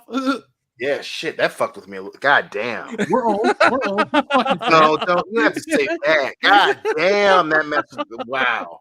That fucked with me for a bit. Holy shit, we're old now. Oh my god, we're getting older. Jesus fucking Christ. Fuck. My bad. That threw me through. I lost my complete train of thought. God damn. Woo. All right, Quad City DJ.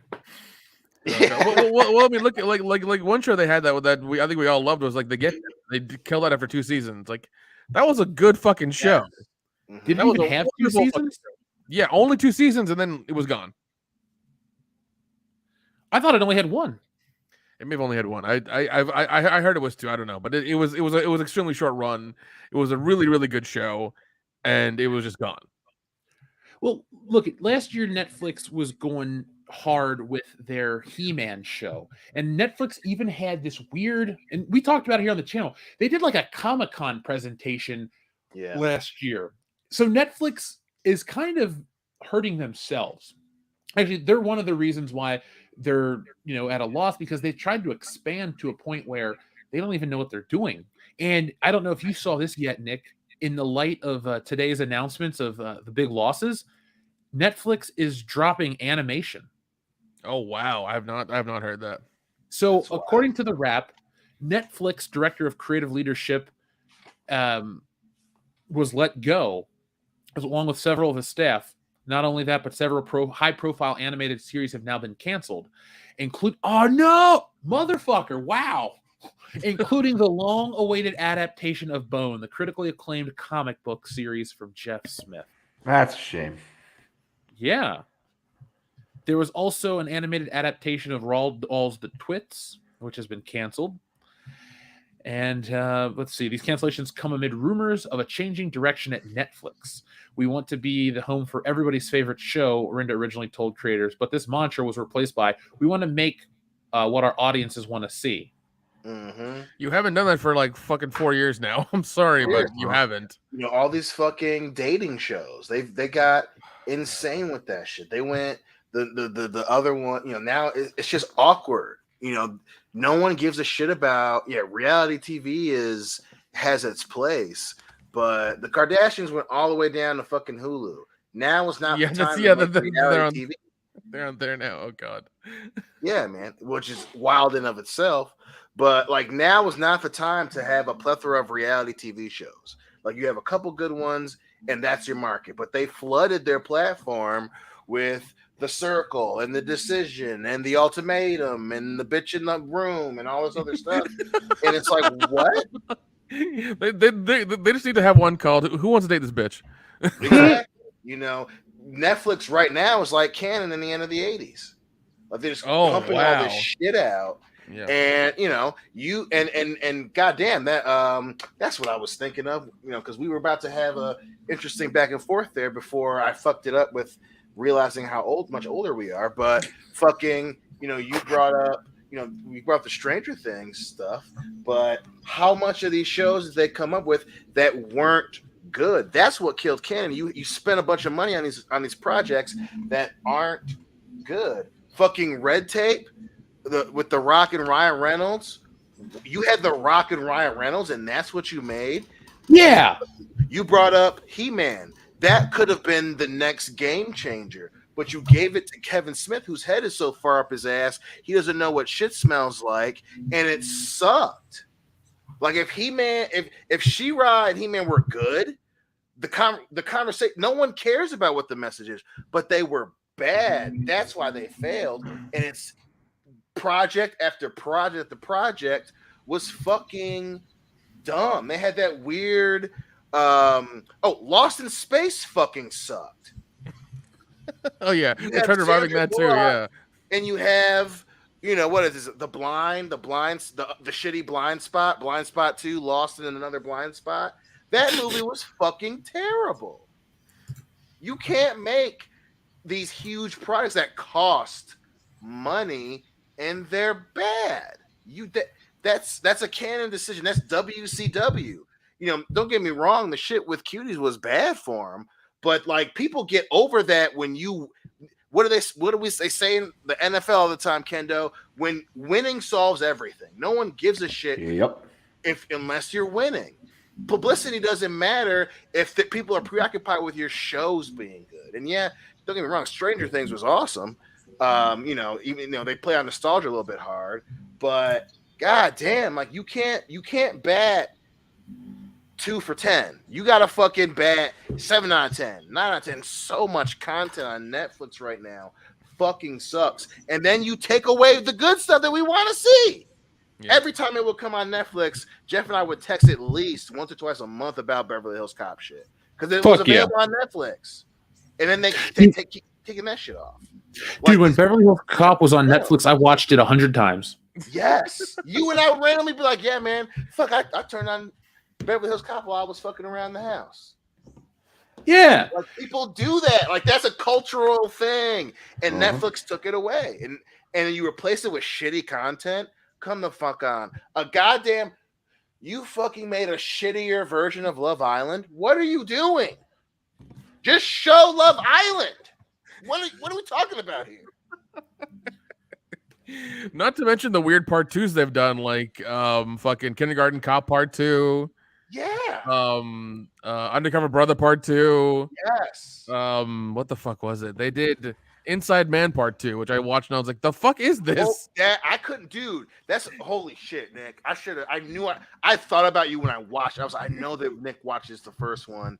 We'll talk about it later. I couldn't get through half of the fucking movie, dude. It was fucking terrible. It was so bad. Yeah, and like, that's the thing that happens. Like, they'll make those Part 2s, and like nobody will know about it unless you like creep across Netflix. You're like, the fuck is this? The fucked up thing was they made Inside Man 2 when it came out. Inside Man 1 wasn't available on Netflix. Yeah, exactly. Business 101. Have the fucking first one on there, so they want to be like, oh shit, there's a second one. Click. What are you doing? And even then, they had a couple of original shows for Wet Hot American Summer. Wet Hot American Summer is not on Netflix. They have 2 shows that are pertaining to that movie. They're not on Netflix. Yeah. Like how do you make 2 shows like on this comedy movie and then don't fucking have the movie? Like how do you fucking do that? Exactly. What kind of business model is that? Fucking wild. Well, guys, what streaming service is performing optimally in your opinion? As in HBO Max. HBO Max. HBO Max. Okay, cool. Yeah. I like HBO Max, dude. No. Like I can like. Personally, the interface is really good. Like it's like what you like. They put up they'll put up new things that you think you like, or just put up the new ones that are on there, and you're just like, oh, okay, cool, that's good. And also, like I think they're also kind of at a weird advantage because there's still some movies coming out in theaters that they're going to get afterwards as well. So they're kind of at that advantage of having that happen to their service. Yeah, the Batman's out on streaming now. Correct. I'm going to watch that tomorrow. Yeah. So I mean, I'm getting HBO Max because of these guys, because they like it and they tell shit.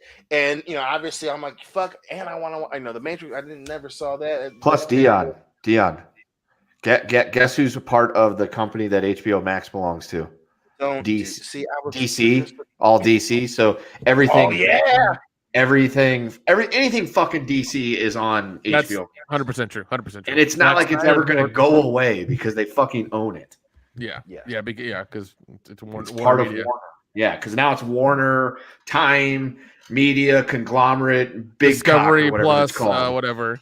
Yeah, it's Soon to be. They're gonna add CNN in there here soon. Yep, they're bringing back Anthony Bourdain's show because that's what we want. How? Streaming CNN. They're gonna have Kevin Nash cosplay. Okay, thanks. Well, no, it was no. The old episodes were on HBO Plus, and they took them off to put them on CNN Plus, and they're probably going to come back. That's the rumor. They're going to be back on. Yeah. Okay. CNN is also under that whole Discovery, Time Warner, whatever the fuck they're called nowadays. That the company that was founded like a week ago through the merger. Yeah, that's true. I miss it already, guys. I think the fucking stock ID is WBS or whatever or something like that. It's weird. Woobas? That's hey man. I could be wrong. I could be wrong on the stock symbol. Yeah. Hey, Well, dumber things have happened. But yeah, I mean, like, yeah. Okay, to give you an idea, Netflix is up to their standard HD service, just 2 screens, like over the past 3 or 4 years. So in January 2019, it went up to $12.99. In October of 2020, it went up to $13.99, and then in January of this year, it went up to $15.49. Yeah. And like their premium 4K 4-screen service is $20 a month. That's what I have. Yeah. Jeez. Plus, back to HBO Max, Nick, you know what else is on there that's like makes it worth the price of admission? What's that? Batwoman. But do they have bat pussy? Did you? I don't think they have bat pussy. I don't think anybody's streaming service has bat pussy. But yes, yeah. Cartoon Network, Adult Swim, all that shit's on there too because it's all in the same fucking company. That's the thing I like about it is that like all this shit belongs to the same company now. Yeah, so you don't have to worry about it coming and going because it's like why would we remove our own shit off of our own platform? That's true. There's a bunch of Scooby-Doo stuff on there too. There is. Yeah. So I mean, like I'm happy with that as well. So like across the board, it's really fucking good. Yeah, if you love DC comic shit, and we all do, that it's worth it just for that. For all the DC shit. Whoa. Hold on a second. There's a screenshot I'm going to share. It goes, The Batman and Beyond, Gotham's greatest hits, plus other action-packed thrillers, heroes, and more. And it's got Watchmen, Catwoman, Luther, DMZ, and the Incredible Hulk. One of these things is not like the other. Yeah. This is fucking bizarre because I understand why it's good for the why it's convenient for us to be able to go to HBO Max and go, look, everything's going to stay there because they own it. I also too am very much well aware of what happens when a big media conglomerate owns too much. Look at Disney. Disney is like, I don't consider any of these streaming services to be the face of a good and just company. They just have more shit that I would want to watch.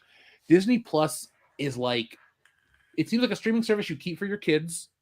But if you're an adult and you really don't want to watch the same movies that you probably already own on physical media, I can't really think of a good reason to keep Disney Plus. Like Star Wars, I own it on disc. Why do I need Disney Plus? Avengers, got them on disc. Get rid of it. Well, plus the other thing too, and that's why I think that's a great comparison because Netflix and Disney do very similar things business-wise right now, where they're just making bad stuff. But the other reason too is the thing that Netflix gave up that Disney Plus is betting on is nostalgia. Yeah. Yep. The thing about Disney Plus is, I have Star Wars, but I don't have, Supercross on Blu-ray or DVD. I don't have, Shipwrecked on Blu-ray DVD. Disney Plus does. And that's the only reason, besides obviously having children, but that's the only reason why I hold on to it, that we keep on. And even now, I fucking make Hillary pay for that shit. Because I want to be able to pull up the Lion King. I don't have the Lion King on fucking Blu-ray, the original, not the fucking Beyonce music video. Yeah, and Netflix one thing got rid of that. Netflix got rid of them, so you can't find Double Team with Jean-Claude Van Damme and Dennis Rodman in it because that might be for the better. Yeah, it's still on there, or they don't have it now. I don't know if they still have it or not, but I've been really tempted to watch it a number of times. I bought that shit on Blu-ray because I love that movie so much. But I'm an outlier. Not people love that movie, but they don't have it. Netflix keeps giving up the nostalgia factor. That's what fucking killed it. That was one of the points that Nick Yeah, made. actually, I'm looking at it right now. Double Team is on Netflix as of right now. Oh, thank fucking God. I fucking love that No, movie, but yeah. The ace in the hole for DC, or excuse me, over Warner Media or whatever they're called now, over Disney is simply put, HBO Max has more recognizable shit than any other streaming service. And I know people are going to go, well, Disney Plus is full of nothing but recognizable streaming service or things.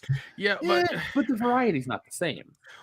Yeah, and one thing I've noticed a lot with Disney stuff is like they're able to tweak it whenever the hell they want to, and they won't tell anybody unless somebody finds out about it, and then they post about it. Disney has like complete and total control over the media, over their stuff, and they will change it on a whim and whenever they see fit.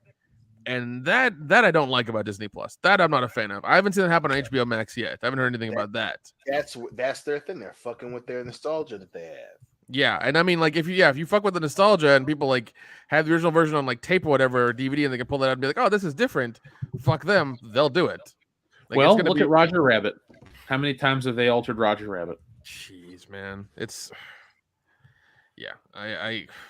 it's hard to tell anymore. Really, it is. Oh, we can watch the gray version of the Snyder Cut. Yeah, you can. The gray 4-hour 480p version of it, the standard definition version. Yeah, that really makes me happy. Oh, it's in 4K. It's just in 4:3. That's the part that pisses me off. It's like nobody intentionally wants that aspect ratio. Yeah, whatever. Yeah, and like that's why I think the HBO Max differs from Disney Plus in that aspect. Like Disney owns their own stuff. They put it on a platform, but they can also change it whenever they want to. And that I'm not a fan of. HBO Max, once again, I haven't heard of them changing anything. Obviously, they'll put things up and take things down as rights, vary here and there. But I haven't heard them altering anything. And I know they do make their own content, but it's not at the level of Netflix, thank God. They might get there at some point, but they're not there right now. So yeah. So hopefully they stay good for a while. All right, guys. So, final serious question: how long is Netflix going to be around, or do you think this is just going to be a flash in the pan issue, and they're going to get right back on track in 2 quarters from now? I think realistically, it's going to be the second one. It's going to be a flash to pan because losing billions of fucking dollars will do that to you, especially after you've been wasting billions of dollars. But yeah, they're going to be fine overall. I mean, unless they literally make a WCWS decision and continue on with this programming bullshit, which, them getting rid of, creative directors and shit is a sign that that's not going to happen. Yeah, they're going to be fine. I mean, yeah, unless they fucking hire Vince Russo, they're not going to fucking die soon. Yeah, no, they're going to pull the nose up. They're going to continue on surviving and doing what they're going to do because they're at the end of the day, it's still Netflix. They still have enough stuff in their repertoire and enough presence in society and the marketplace to be able to keep people going and things like that because they are still a brand name. They've essentially they're going to make the standing 8 count, and they'll be able to fight some more rounds.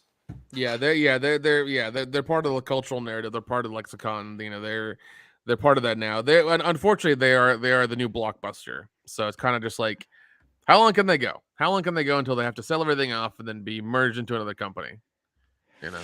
Yeah. Also, Jeff, I may have found our next watch along. Ooh, it's on HBO Max.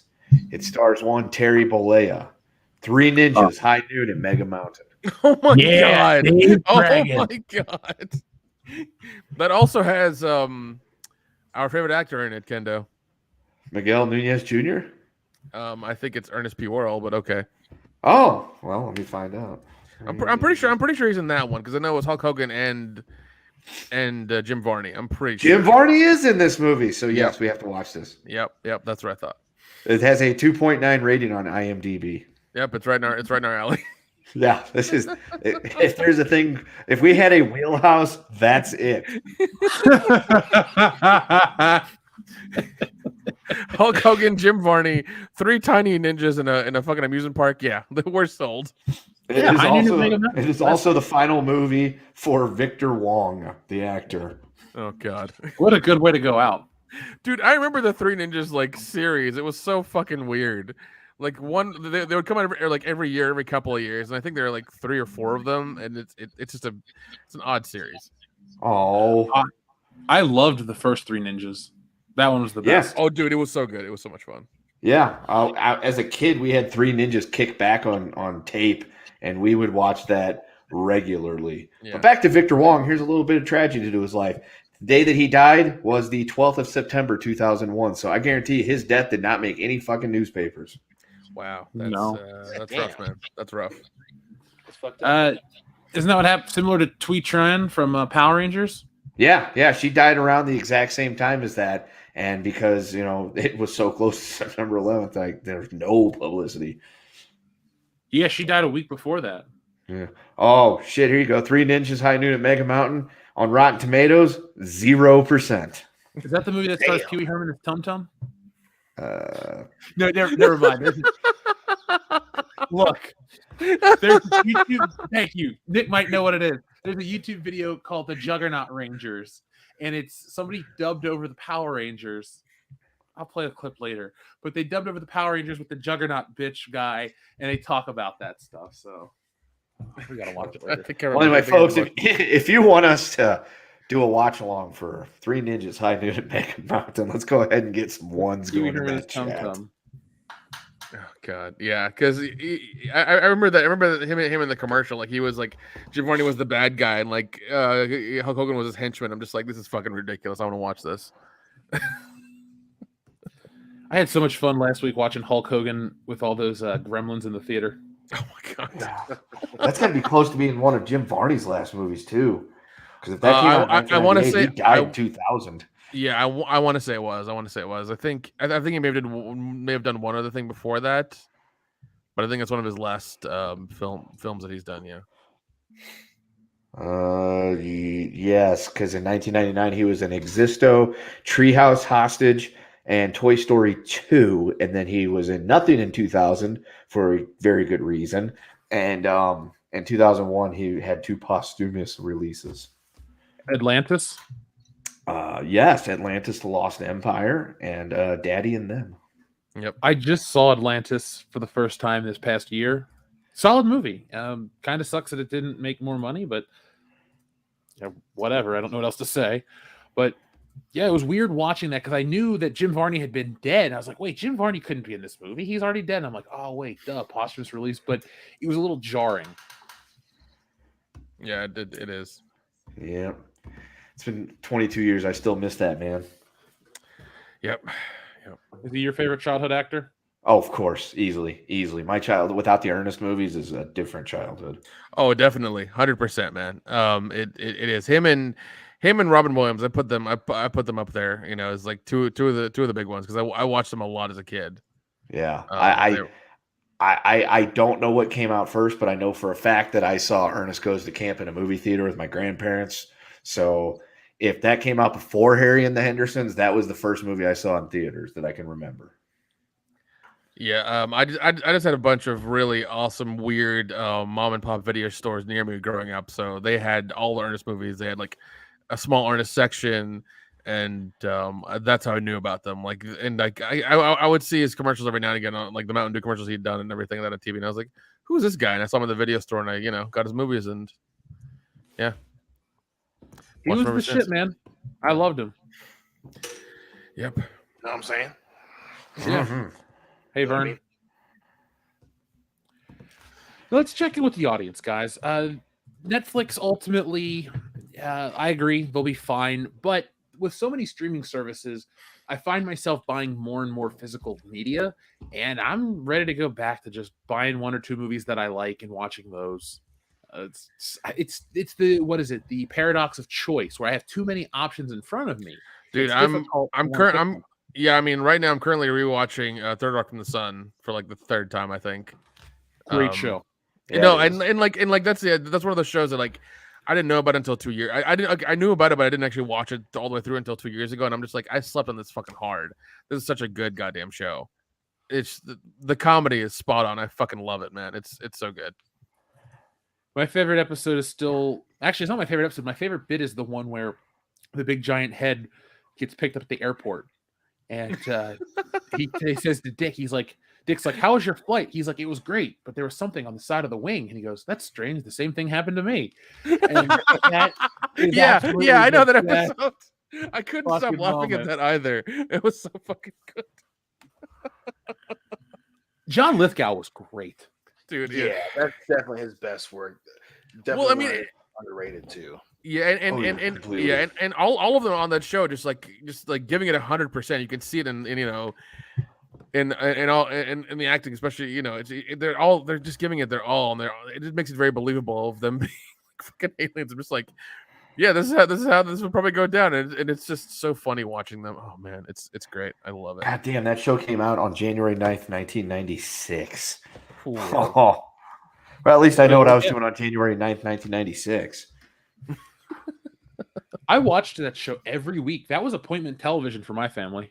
Yeah, We it loved was Third Rock from mine. the Sun. It was mine too for about 3 years, and then I got a job, and then it was like the days before DVR and shit like that. So it's like I would just miss episodes here and there. A few years ago, and this is like during the channel's run, like since you've been on the channel, Kendo, I went back and rewatched all of Third Rock from the Sun because they added it to Amazon, and so I went nuts on that. Yeah, it's on Peacock now exclusively. So, Ooh, I'm glad I have Peacock. yeah. Thanks, Well, I Dan. also bought the DVDs here soon, so they're gonna go on my Plex server in case anything happens to them. So I can watch them wherever and whenever I want to. Then It's a show that's worth keeping. So I would no. Yeah, that's why I bought it. I was just like, this is worth keeping and worth sharing with people because it's just so goddamn good. Here's a fun factoid. Of the 139 episodes of the series, 108 contain Dick in the title in reference to John Lithgow's character. While some of the episodes titled with Dick in them are innocent, i.e. Tom, Dick, and Mary, Dick is from Mars, Sally is from Venus, others are more risque and often are double entendres, i.e. sensitive Dick, a Dick replacement, frozen Dick, shall we Dick? Because the word Dick is both short for, get this, Richard, and a slang term for penis. Did not know that. One episode from season 6 used the abbreviation for a title BDOC since the full title, Big Dick on Campus, was deemed too risque. Yeah,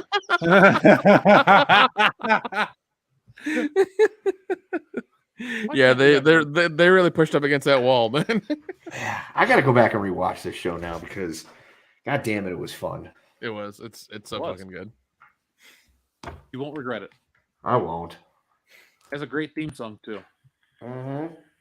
Except the second theme song. I don't like when it does the there's like a big band soundtrack. Keep the that's weird. Yeah, the short one they have now is perfect.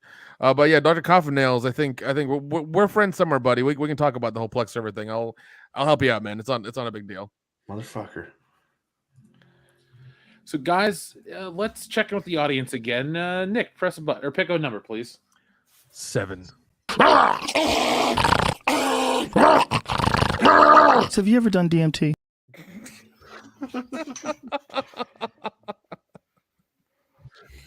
That's what's going to happen every time. So, TLJ Screwjob, thank you very much. He says, "You've never had pork roll? You uncultured swines." Well, TLJ Screwjob, I learned that it's a Philadelphia thing. I'm not from Philadelphia, so Yeah, none of us I ain't are never from been. Philadelphia. I ain't never been to Pennsylvania. Really? No, actually, I haven't. No, You know what you're missing? not much, probably. It's America. If it's the same as most other states. I mean, I've seen Amish people in Missouri. I don't got to go to Pennsylvania to see those. Yeah. What they hide under them dresses. Under their dresses, Dion, are smaller pilgrims or smaller Amish people on stilts. Yeah, they're like those Russian nesting dolls. Yeah, babushka ladies, right? So, Andrew Clark, thank you very much for your super chat. He says, in episode 4, Master Chief shows his bare bottom. Oh, fuck that! I'm glad I go watching it then.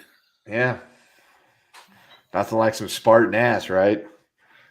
I think we got enough of that in 300. I mean, that's what made the money, though. From one Spartan Spartan to ass. another. Is it a Tommy Wiseau production? Yeah, duh. Spartan ass. Coming summer 2028. It's just a remake of 300 with Tommy Wiseau in every fucking role. I'd watch that. I would not complain. I'd be their opening night. I did not hit her. It's not true. It's bullshit. I did not hit her. I did not. Oh, hi, Mark. So Jesse has a cousin who lives in San Francisco, and he's a big fan of The Room. And so over the weekend, all we could do is talk about The Room. It was nice. I'm planning on going to San Francisco for a few days next summer. It's a road trip that will take me through Los Angeles. Jeff, she wants to hang out with her friend. I was like, I want to go to the filming locations for The Room. I mean, if you need to pick me up on the way to That's San doable. Francisco, It's completely doable because I was going to be like, hey, Jeff, guess what? We're going to be in Los Angeles for a couple days. Can I crash at your place and you want to go to San Francisco with us? well, the answer is yes, you can crash here very welcomely. But yeah, I might actually go up to San Francisco with you to film The Room locations. Yeah. I'll just Don't hope too much, Kendo. It might turn out right. Yeah. Yeah, just don't shoot on film and digital at the same time. You know that gets a little wonky to edit. That actually could be a lot of fun if Jeff and I can just like reenact some of the scenes in those locations. Sign me up, bro. I'm in. Oh god, now we have to find a website where they like kind of post the addresses of those locations, or at least have them like somewhere. I'm sure. Good catch, Peter. Yeah, I'm excited. We're all going to be Denny. We're all a little Denny. So. There's a little Denny in all of us. So do the drugs. You're not my fucking mother, Dion. That's that line right there. But I definitely have cancer though.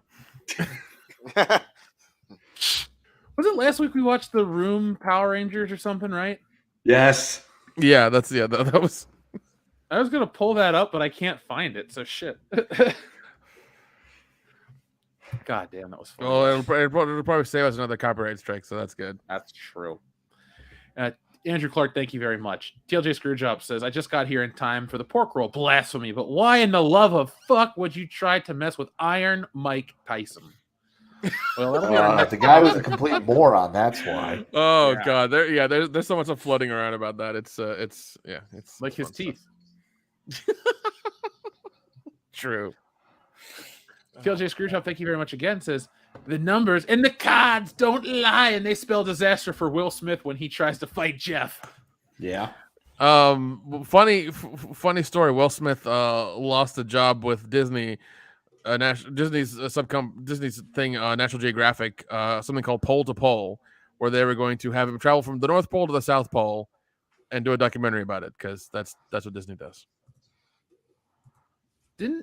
Isn't Disney accused of creating the Lemmings myth, that lemmings actually walk off and kill themselves, but it was just a documentary crew or something? Yes. Yeah, they were the ones who like scared them and made them do it, or shoved them off, or something like that. Yeah, some hinky shit happened for sure. Happiest place on earth, my ass. Yeah, it's bullshit going on there. It's the Magic Kingdom, guys.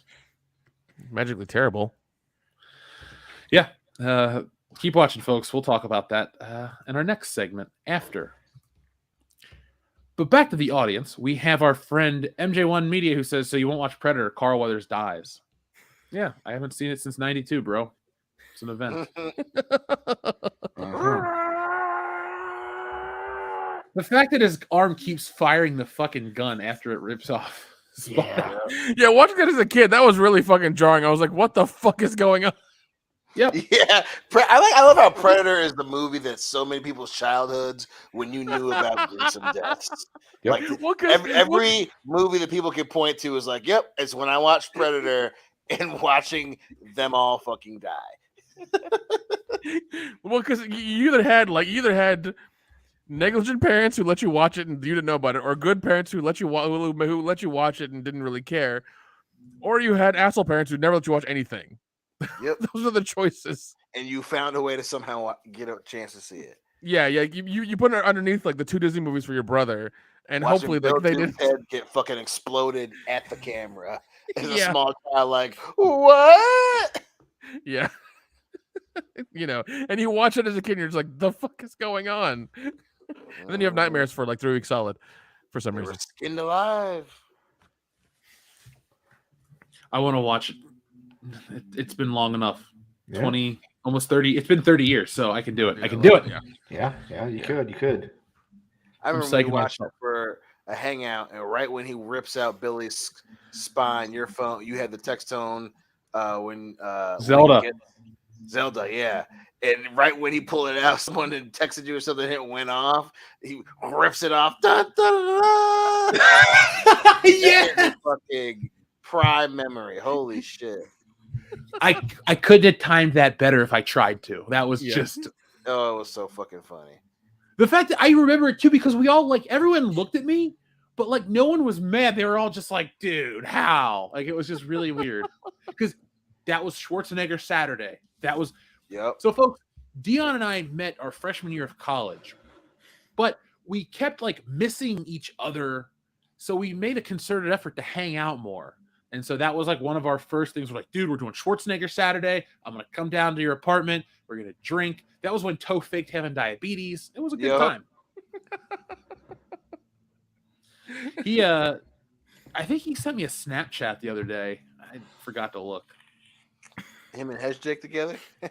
No, he got married. Ooh.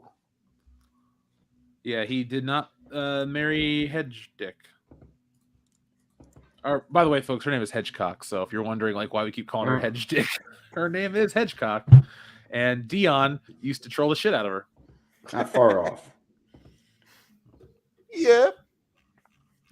She deserved it. Well, moving on. We have our friend John Thomas. Oh, sorry, TLJ Screwjob, who says, thoughts on Iceman being an admiral in Top Gun 2? Makes absolute sense, because had he stayed in the Navy as long as he would have been at this point and had the career that he did, he would most definitely have moved up to admiral. Which makes sense too, because remember, he's the one that gets his name on the plaque, and he's the squad leader at the end of Top Gun. So true story.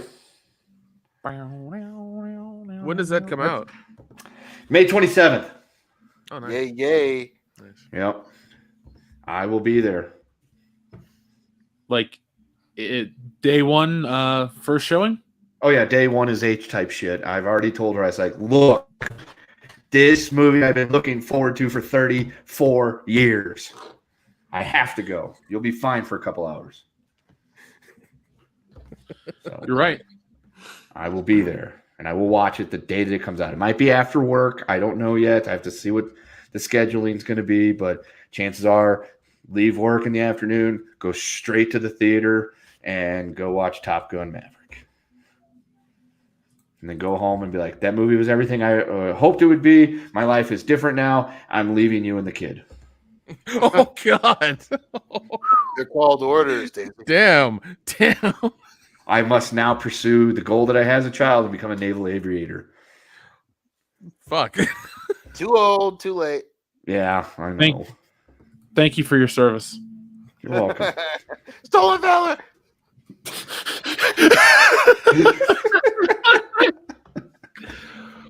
Oh, Dion. That was your missed calling in life. Air Force pilot. Yep. I still got 5 years. Or no. Dude. I could totally see Dion as a drill sergeant. 100%. 100%. So could I. I want to see Dion as a drill sergeant. Guys, God. we need to continue to work through this YouTube algorithm shit, and we need to get our sketch show going, because I could see us as in the military in a film, and it would either be a mix between Sergeant Bilko in the Army now and whatchamacallit, Full Metal Jacket. That's the WCBs. Oh, wow. That's Those are two very polar that's- different movies there, yeah, Jeff. Hey, but I get the too. vibe you're describing. Yeah, I mean, that's definitely a thing. Damn, that's that's a challenge, but I think we can do it. I think Jeff is right there, secretly dropping hints that he's as fucking mentally crazy as Kubrick. He Or just doesn't brilliant. want to tell us. Your call. I like and respect Stanley Kubrick's films, but he is not my favorite director. Alfred Hitchcock is. I'd have Kubrick up there. He's up there for me. I like The Shining, and that's it. Like The Shining. You want to get sued? I want to get sued. I love that every time. I don't know. He was able to do like the really big movies, and he had scope and things like that. It was quite impressive, but some of them, I mean, a lot of them are really fucking slow, and it's kind of like, all right, Kubrick, I get what you're doing here, but god damn it, hurry the fuck up. Can I press fast forward? Shit. Like, you know, I do appreciate what he did. Like, everything was amazing. It looked great. It was awesome, but sometimes it was just a bit too slow for me. I get. He's just one of those guys. I get it. I'm just not as impressed as other people. Eyes Wide Shut. That's a different story. That's an interesting movie. That movie, I remember when that movie hit cable. It was a weird time in my life. I think I was still going to school or something. I was in grade school when it came out, so you were definitely still going to school. Well, yeah, and like I think I was still in grade school. I was like about to go to high school or something. Like I know I wasn't driving it for sure. I remember waking up one morning and turning on something to watch while I was eating breakfast, and fucking Eyes Wide Shut came on. It was a good breakfast. I was just kind of like, there's titties and cereal. I was like, this is a good fucking day. Titties and oatmeal. That's a good breakfast. Yeah, dude. I was like, this is fucking weird, but all right. And like, it was like that for like at least 2 or 3 weeks straight, and then they fucking changed the schedule for Showtime or HBO, whatever the hell it was. Oh, it was the happiest 3 weeks of your life. Yeah, it was so weird. It was so strange. So, who was your favorite model in Eyes Wide Shut, Nick? Was it the girl on the left or the girl on the right? I honestly couldn't tell you. I don't remember that far back. Listen. I'm gonna have to rewatch and do some research and get back to you. Okay. That sounds like a first world problem that you're happy to partake in. Yeah, it is, sir. Yeah, it is. Ain't none of that third world bullshit here. This is America, goddammit. Mm-hmm. Yeah. I would salute if I could. I don't know what's stopping me. Up next, though, John Thomas, thank you very much for your generous super chat. John Thomas says, what kind of fool would mess with Mike Tyson in a closed environment where you can't run away? Dude is not exactly stable. I'll take a 23, please. Oh, God. Not entirely stable.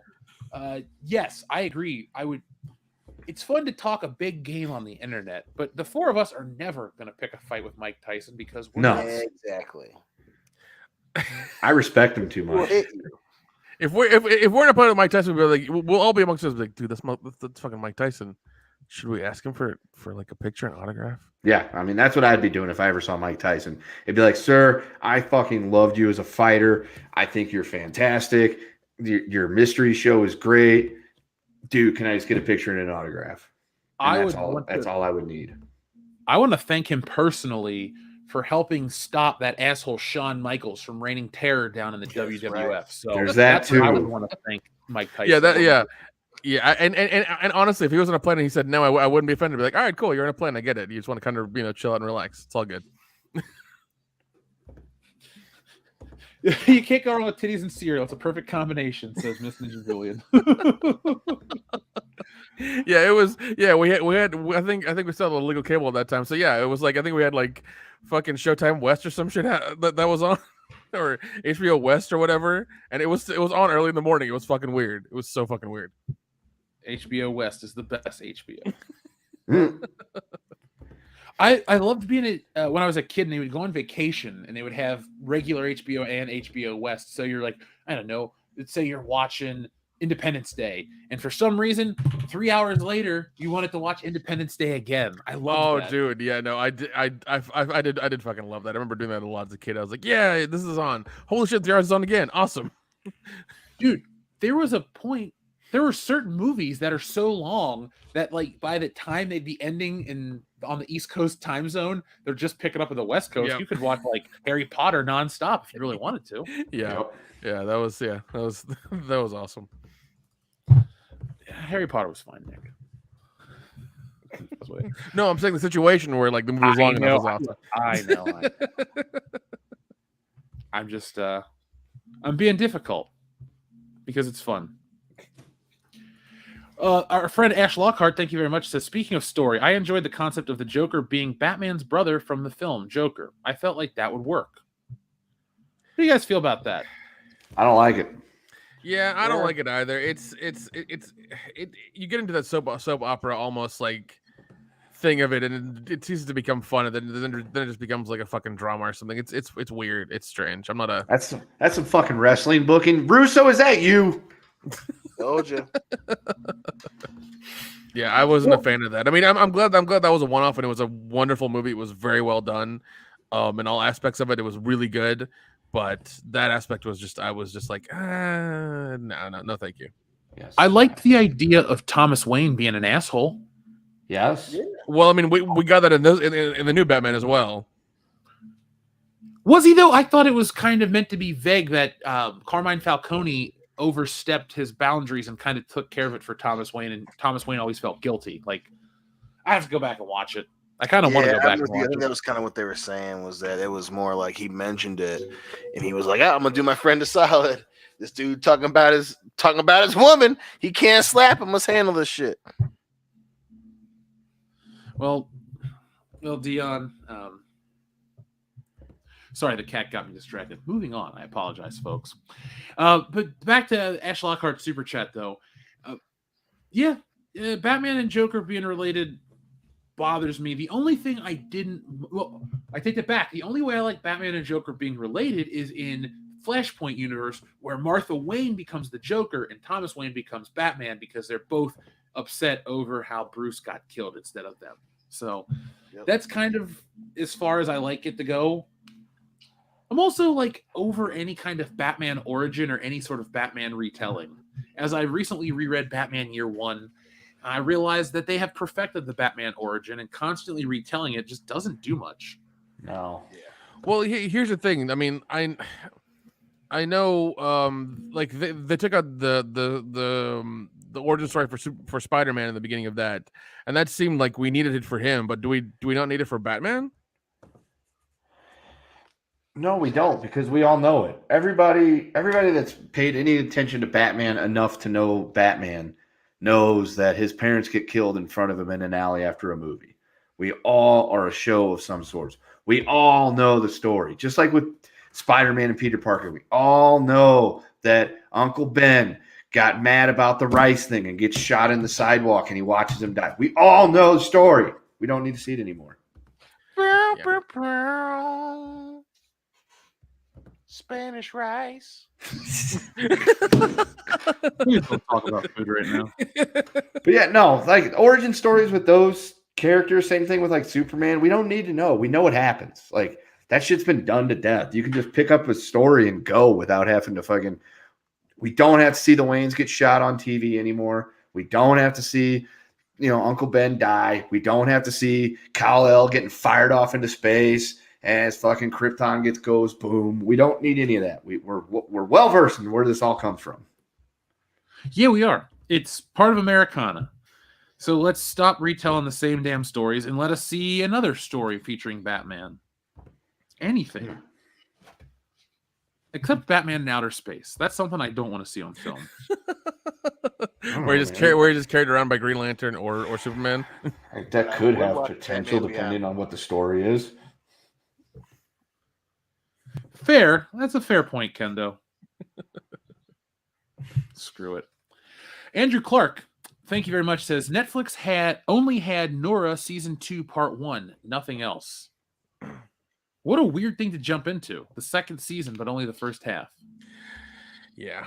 They're really good at doing that. Like, little one-offs, whatever. They'll only have like the second season, or only the first 3 seasons of some show, and they're like 2 more, and they were fucking terrible at that. TLJ Screwjob, thank you very much, says you won't even be a robot in 35, Jeff. No, I won't. But if I was a robot, I wouldn't have flubbed that. Xavier to God, thank you very much, says, if you guys become AI, would you? If you could become AI, would you? No. I want to fucking live forever. When it's my time, I'm out. I'm done. Yeah, dude. Yeah. I'm fucking disappointed with the world enough as it is. Why would I want to fucking keep going? Because I can already tell you the trajectory that we're on, it's not positive. No. It's all those predictions about society ending in 2070. I think it's gonna have to happen in 2065. Just saying. Just rather be 2069. Nice.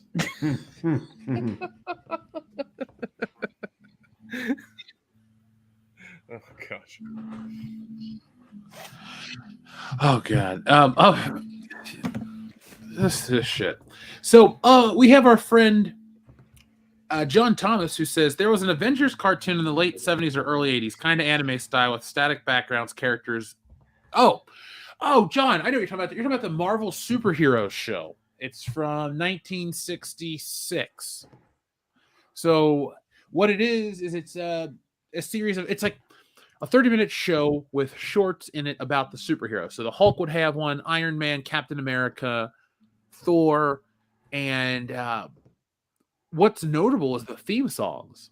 So more than anything, like the Hulk's cartoon is shitty, but it's, Doc Bruce Banner pelted by gamma rays turns into the Hulk. Or when Captain America throws his mighty shield, like everybody knows that fucking song. That cartoon has its value. I wish, and this is where Disney fucks up on Disney Plus. They don't have everything ever. Like when you go to HBO Max, they got a good chunk of everything Batman. And before anyone says, well, what about Adam West? Some of us know that 20th Century Fox had the TV rights to that show, and that's why it took forever to get released. But Marvel should have all of this stuff available on Disney Plus, because the old Marvel Superheroes cartoon is great. It's cheesy, it's over the top, it's basically Marvel comic books of the day put on TV. And I loved it. God, this intro is fucking dated, but it's awesome. The Marvel superheroes have arrived. That one? Yeah. Now, just to go back in time, when I was, that's wonderful. Dude, the build up to the first Avengers movie, I was watching all of these clips. Yeah, and then when we got to Civil War, you guys can go back and listen to this on the channel, but I was going back and watching the clips too. I miss being excited for a Marvel movie. I mean, like that level excited, where you're like, that's all you can think about. Yeah, it's funny because people I talk to now are just like, why aren't you excited for like Doctor Strange or any other stuff? I'm like, I'm over it, man. Like I'm fucking done with it. Like what is it? Last year we had 3 flops and one winner. It's like I don't care anymore. I just really don't. Yeah. Well, go ahead, Kendo, because I'm going to say this is the perfect transition to talk about Thor: Love and Thunder. So. Oh, okay. I was just going to say that we had everything we needed. We got the build up to the promised land there, and we got it with Infinity War and Endgame. There was like everything was wrapped up in a pretty little bow and wonderful wrapping paper. We don't need anything fucking else from the MCU. No, and now we have more. Now, Nick, I'm with you about being burned with the 3 flops. Shang-Chi, Eternals, and Black Widow are 3 of my least favorite Marvel films, MCU proper. Because if we're going to include every Marvel film, Elektra is going to be... I might hate it more than Captain Marvel, but that's not important for right now. Fact of the matter is, though, we have another one coming out, Thor: Love and Thunder. I was hoping that this was going to be a movie that reset the status quo in a way.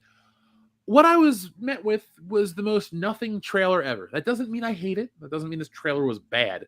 But watching this trailer it just happened. I didn't really get anything. It wasn't an exciting trailer that got me amped up for a movie. It's just like, it exists. Cool. How did you guys feel about it? I'm pretty much in the same boat. Like, the only thing I will say, my difference is I said, okay, I'll go watch it. Like it did just enough where I'm like, okay, I'll follow it a little bit. I'm not going to be like to your earlier point. It's not going to be like when Avengers was coming out and they showed the fight scene in the forest. Like I'm not going to be looking for shit like that. But I'm like, yeah, I'm in. Count me in. I'll go watch it. But yeah, I'm not like pumped for it or anything. Nick, Kendo?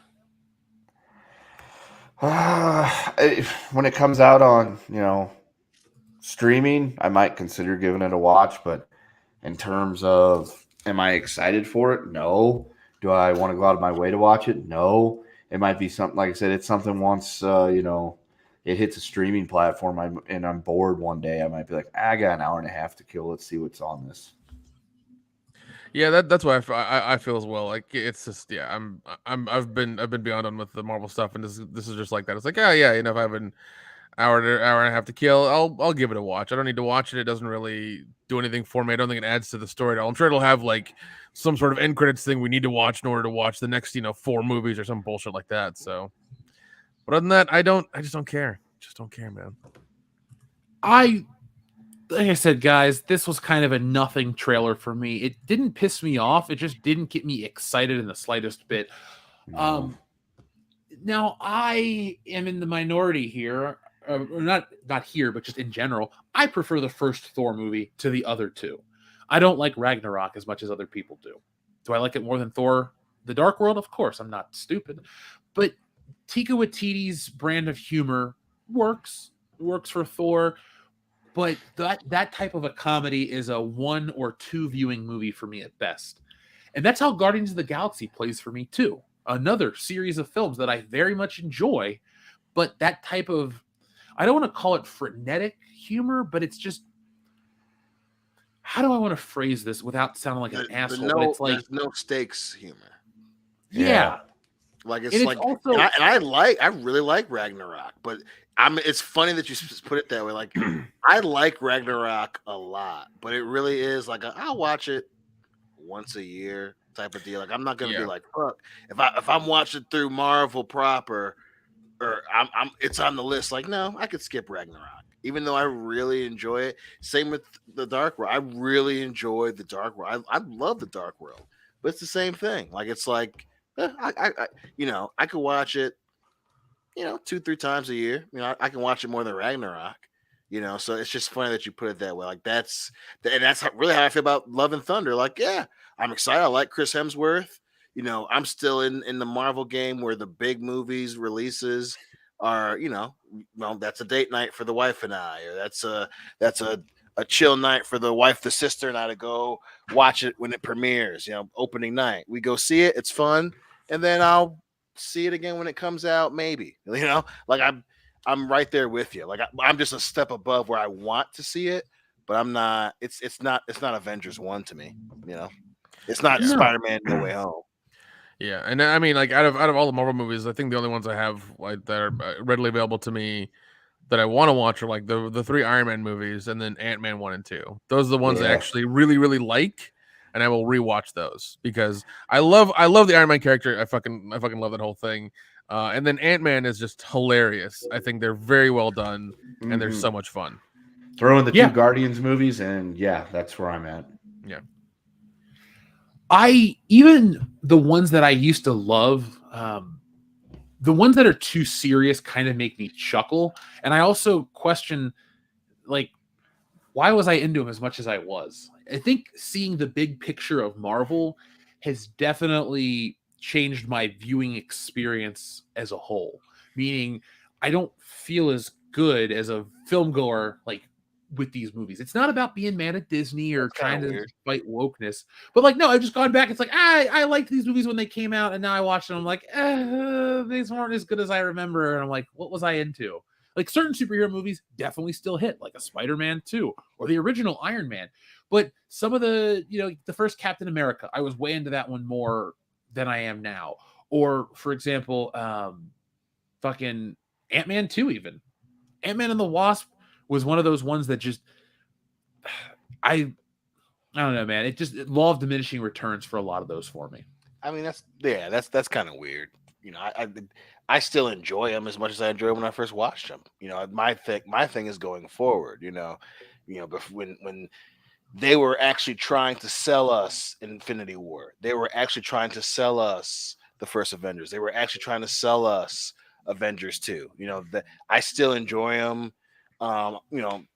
Obviously the desire to see them is less because of the availability of Disney Plus and all, but I am glad that I own everything up until what did I stop? I think Ragnarok, I think was when I stopped buying them all. Like if they came out, I bought them. So I can still go back and watch the first Captain America and be like, damn, like that's better than I thought it was going to be when it first came out. We're going towards Avengers. I can go back and watch Iron Man 2, even though it's the lesser one, but I'm like, damn, like I remember watching in my best buddy's dorm. Like I still get the same enjoyment out of that, you know. But going forward, I'm just like, you know, Marvel is clearly trying to go in a certain direction. You know, they're trying to, you know, the shit now hasn't diminished how I feel about the previous films. It just means that I do not trust you going forward, and that's, you know, that's you've earned that. You've earned that. You've earned that response. Yeah, but no, Jeff, I'm with you, man. I just kind of feel like, I watched a couple of them recently that I watched for the, like, you know, and it's like I don't feel the same way I did the first time, and seeing the big picture is kind of like, you know, it's done. I have my favorites. I keep them close. I watch them, you know, often. By often I mean like probably 3 or 4 times a year. But that's about it. You know. Yeah, the great films truly stick with you. The good ones, they were fun, they were worth buying. If I'm gonna be, you know, gun to my head, how do I feel about the Marvel movies? They're all pretty good, except you, Captain Marvel and Eternals. Eternals really is a perfect thing. Like us discussing where Marvel is right now, Eternals is the perfect way to chop it all up. Like now we're at the point where there are going to be some really good ones and there are going to be really bad ones. Like before, you could trust that Marvel wasn't really bad, and like they scratched the surface with Captain Marvel, but Eternals was just that was you know, that was watching Ric Flair get super kicked in the head by Shawn Michaels. Like now we know the fairy tale, the career is over. They're no longer a sure thing anymore. And Eternals, holy shit. Like that's fucking crazy. Like we went out to California for my birthday, and watching it was a chore. Like that was fucking crazy. Yeah, it was. We were trying not to be loud in the theater, and it was kind of like, this fucking blows. Like the movie's over, and literally I could hear Jeff go, "I bet that's gonna be Blade," and I just was like, "They're not really gonna do that." Because I remember the rumor got leaked online, and just you verbally saying that, and I was like, I never would have thought we'd be here with Marvel movies, and just hearing throughout the whole movie Nick exhale, like this was in a movie. He's constantly going like that. That's when I knew that, okay, Ric Flair's done. He's never coming back. I love you. Super Kick Marvel. It's the fucking honeymoon is over. Yeah. The honeymoon is over. No. It was so fucking now we got to deal with Marvel being keeping the seat up, not taking out the trash, not doing the dishes. I think the reason Nick hated the Eternals so much is because a lot of it took place in the desert, Dion. Good point. There's some sense being made right now. Oh, God. Like they no. The reason Johnny, and he was a pussy the whole movie. He was a fucking pussy, and also they introduced him doing a fucking Bollywood movie. It's like, you know what? Go fuck yourselves, Disney. Yeah. Go fuck yourselves. God damn, dude. What do you guys? And his weapons were finger guns. It's Kenny Omega. His weapons were fucking finger guns. I was like, they're showing this shit at Universal. What the fuck is happening? Oh, God. And then remember the fucking fake body they had for Selma Hayek that looked like I'll shit? never forget. Oh my God! Christ. We just looked at each other like, this is what? What? And then at the end, the guy who helped those creatures come to Earth felt so bad he flew himself into the fucking sun, dude. Yeah, he yeeted himself out of existence. I wish you would have done that at the beginning of the film. I was totally gonna betray the woman I love, but then she showed back up, and now I'm gonna fly into the sun. That's the logic of the Eternals right there, dude. It was such a shit show, and like it was their Twitter movie. It was basically them being like, I hope you guys on Twitter love this movie. It's like they probably did, but then none of them went to go fucking see it. That was for Twitter, and it was so fucking bad. Yeah. Like, oh, I can't believe I brought weapons to humanity. Did you also know that I'm gay? Oh, okay. All right. That's not how you do that, but okay. Yeah. It was one of those things where it's like he kept kind of going on the effect. It's like, dude, we don't care. It's like, that good for you. That's awesome. Yeah. Hooray.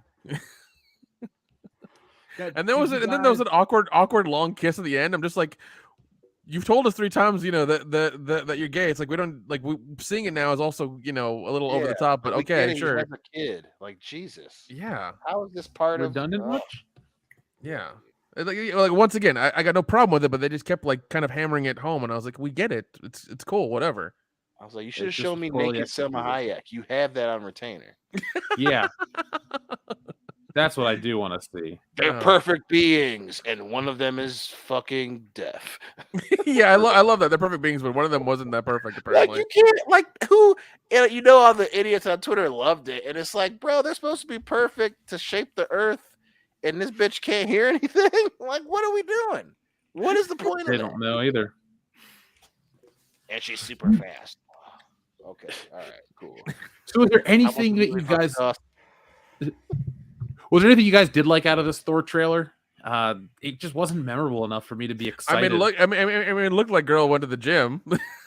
Yeah, Natalie Portman lifted. Yeah, when she was holding me in here and you saw her arms, I was like, oh, okay, she went to the gym and actually I worked like out a little him bit. doing the rope thing in that ancient tomb. That was cool. Fucking hilarious. That was hilarious. I like how part of the trailer is him trying not to be fat, and I like that they made Thor funny. Like when he's like, when you have a group of people and you learn that you love them, and he's looking at the Guardians, and Thor just moves his head in the way. Like, you're looking at me, you're looking at me, buddy, and I'm just like that. That actually made me laugh. I did laugh out loud when I saw that part. I'm a little worried about the Guardians. I don't know. I want a Thor movie, but I also want Guardians 3, and I don't know how if they'll balance this perfectly. I feel like it's going to be too many jokes because they're going to try to, I don't know, make up for the lack of fun movies they've had recently. And I'm just right. Because Doctor Strange, legitimate concern, dude. We watched fucking Ric Flair get super kicked by Shawn Michaels by the Eternals. Every reason you have to be cautious is warranted because, again, we cannot trust fucking Marvel, especially fucking all the hoopla around Love and Thunder. And I know Twitter's gonna get pissed, but that sounds like the movie's gonna fucking suck. The whole thing is Tiki Waititi worried about, well, we've got to do female Thor, and that's a big deal, and blah, blah, blah. And it's like, is it? Like, fuck. Like, why are you anytime you are making the message, as Critical Drinker would say, the forefront of the story, that means that you forgot about stuff. So everyone that's hesitant deserves to be hesitant. Everyone's acting like this is going to be some groundbreaking thing to see a female Thor. Natalie Portman 4 years ago said she didn't want to do any more Marvel movies because she was pissed about her friend being kicked off, which I understand, but I'm supposed to believe that she got over all of that to make a good Thor movie? This could be her just cashing in a fucking check. Every single person who's concerned about this movie has every fucking right to be. And if you're going to jump on anyone that critiques it, you're a pussy, flat out. If it's as good as you think it is, it doesn't matter if people are worried about it. But everyone deserves to be worried about this shit. Yeah. Oh, dude. Yeah, we're all there right with you, man. Because we should be concerned because Marvel has what is it? They're doing now it's the Marvel Shiyu universe, whatever they're doing, and we had to pump the brakes on that because they fucked up everything with Captain Marvel. So now even the shit that they want to do, you can't trust they're gonna do it right. One thing I love out of fucking out of the fucking movie is Thor out of Endgame is Thor punching her out, and I remember the articles coming out of from all these people. It's like, oh yeah, she's the most powerful Marvel superhero ever, this and that. But fucking what is it? Red Scarlet had Thor on the fucking ropes, man. She's the one who had him. Had he not signaled the ship to shoot down, she would have fucking cut his head off. But again, these people eat themselves, right? So people that are acting like Thor's gonna be this big fucking deal, and maybe it is, But again, we should deserve to be hesitant because this is the same fucking company that put all these marbles behind Captain Marvel and Captain Marvel 2, and what happened? It's not happening. It's gonna be Miss Marvel, which got downgraded to fucking Disney Plus. So no one, if people who aren't excited about this trailer have every fucking right to be, because it's a flip of the coin. This could be really fucking good or it could be really fucking bad. Yeah, and this is also the same people, like it's the same people who are just like who are praising Disney for doing the Miss Marvel show, and it's like if they really cared about that character, they would have given her a fucking movie and not a show. And everyone will be talking about the show now. The trailer came out a week later. No one's talking about it. Exactly, Because it exactly. looks fucking terrible. Like no one, all this shit, Twitter loves to fucking act like they fucking give a shit. Like everyone that was certain that because when fucking Captain Marvel came out, she's the future of she's the future of Marvel, and it didn't happen. None of you even went to her fucking YouTube channel. So all this shit about Brie Larson, she's perfect to be the face. She's the future of Marvel. She's the most powerful character. You don't even watch her fucking YouTube videos. What the fuck? That's not going to translate to a fucking movie, and they know that. So they fucking changed it at the last minute. And here we are with Miss Marvel's going to be on Disney Plus, a fucking teeny bopper show. No one's going to fucking watch that. So yeah, especially when it came out a week before Thor: Love and Thunder, come the fuck on. You had it come out, and then in case no one reacted to it, boom, we'll release Thor: Love and Thunder, and people will just forget about it anyway. It's like, come on, man. Yeah, dude, like, nobody you see through this shit. Of course, people deserve to be hesitant about Thor: Love, and then and then we get to Tiki Watiti, who just can't shut the fuck up. Yeah, he's got a new show on HBO Max called like. Ship, I don't know, something about pirates, some shit like that. Like our flag means death or something. I don't fucking know. Yeah, and it actually looks funny, but it's funny how talkative and provocative he was trying to be when they were talking about the production for Love and Thunder, and then it all died off. It just disappeared. Yep. Because he was selling his other fucking show because he didn't give a shit about. So yeah, I deserve to be hesitant about Thor: Love and Thunder because all this hoopla, and then everyone just stops talking about it to do other shit. So maybe you didn't give a shit about actually making a good movie. You just made a flash in the pan to fucking get with Twitter, and then you made a shitty movie. It's entirely possible, as Joe Rogan would say. Yeah. Well, we'll find out more about Thor: Love and Thunder this July, I guess. I'm more excited for Doctor Strange. If I had to pick one of those movies, Doctor Strange all day, every day. Yeah, I would. Yeah, I mean, once again, I'm probably not going to go see it like day of or even weekend of, but I definitely want to check it out because of Sam Raimi. It's his return to the Marvel universe, and he's getting another chance. Bruce Campbell's going to be in it. Yeah, man. Yeah, so I'm definitely down to check it out. Yep. So let's check in with the audience before we start talking about our next topic. Kendo, pick a number between 1 and 69, please. Give me 44. Did you see that guy accidentally hit that moose with his car? No. Holy shit. Jamie, pull that video up. So have you ever done DMT? Fuck it. Why not? Now, where were we at with the audience? So, Xavier to God, thank you very much. We read TLJ Screwjob, Andrew Clark. Adam Wofford, thank you very much. Breaking news. Elon Musk says he has secured the funds for buying Twitter, so it's a matter of time. So, in other words, he has reached into his pocket. Dude, he went. I mean, he went way over the first time. Yeah, I know. He offered him far more than what their stock price is valued at. But I think he's trying to get other people who own the who have stake in it to buy it as well. This way, like can be bought. But it's that whole situation is hilarious. Oh, dude, he's been trolling the shit out of those people, and all those fucking ass wipes at the fucking Twitter HQ are sweating their asses off because they know if he buys it and becomes the head of Twitter, they're all out of jobs. Oh, 100%. 100%. Because I think their headquarters is in San Francisco and there's shitloads of homeless people there anyway, so they can just blend right in.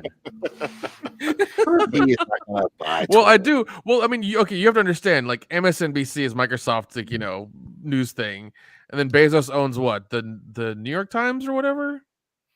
No, Bloomberg's the one that owns a bunch of media.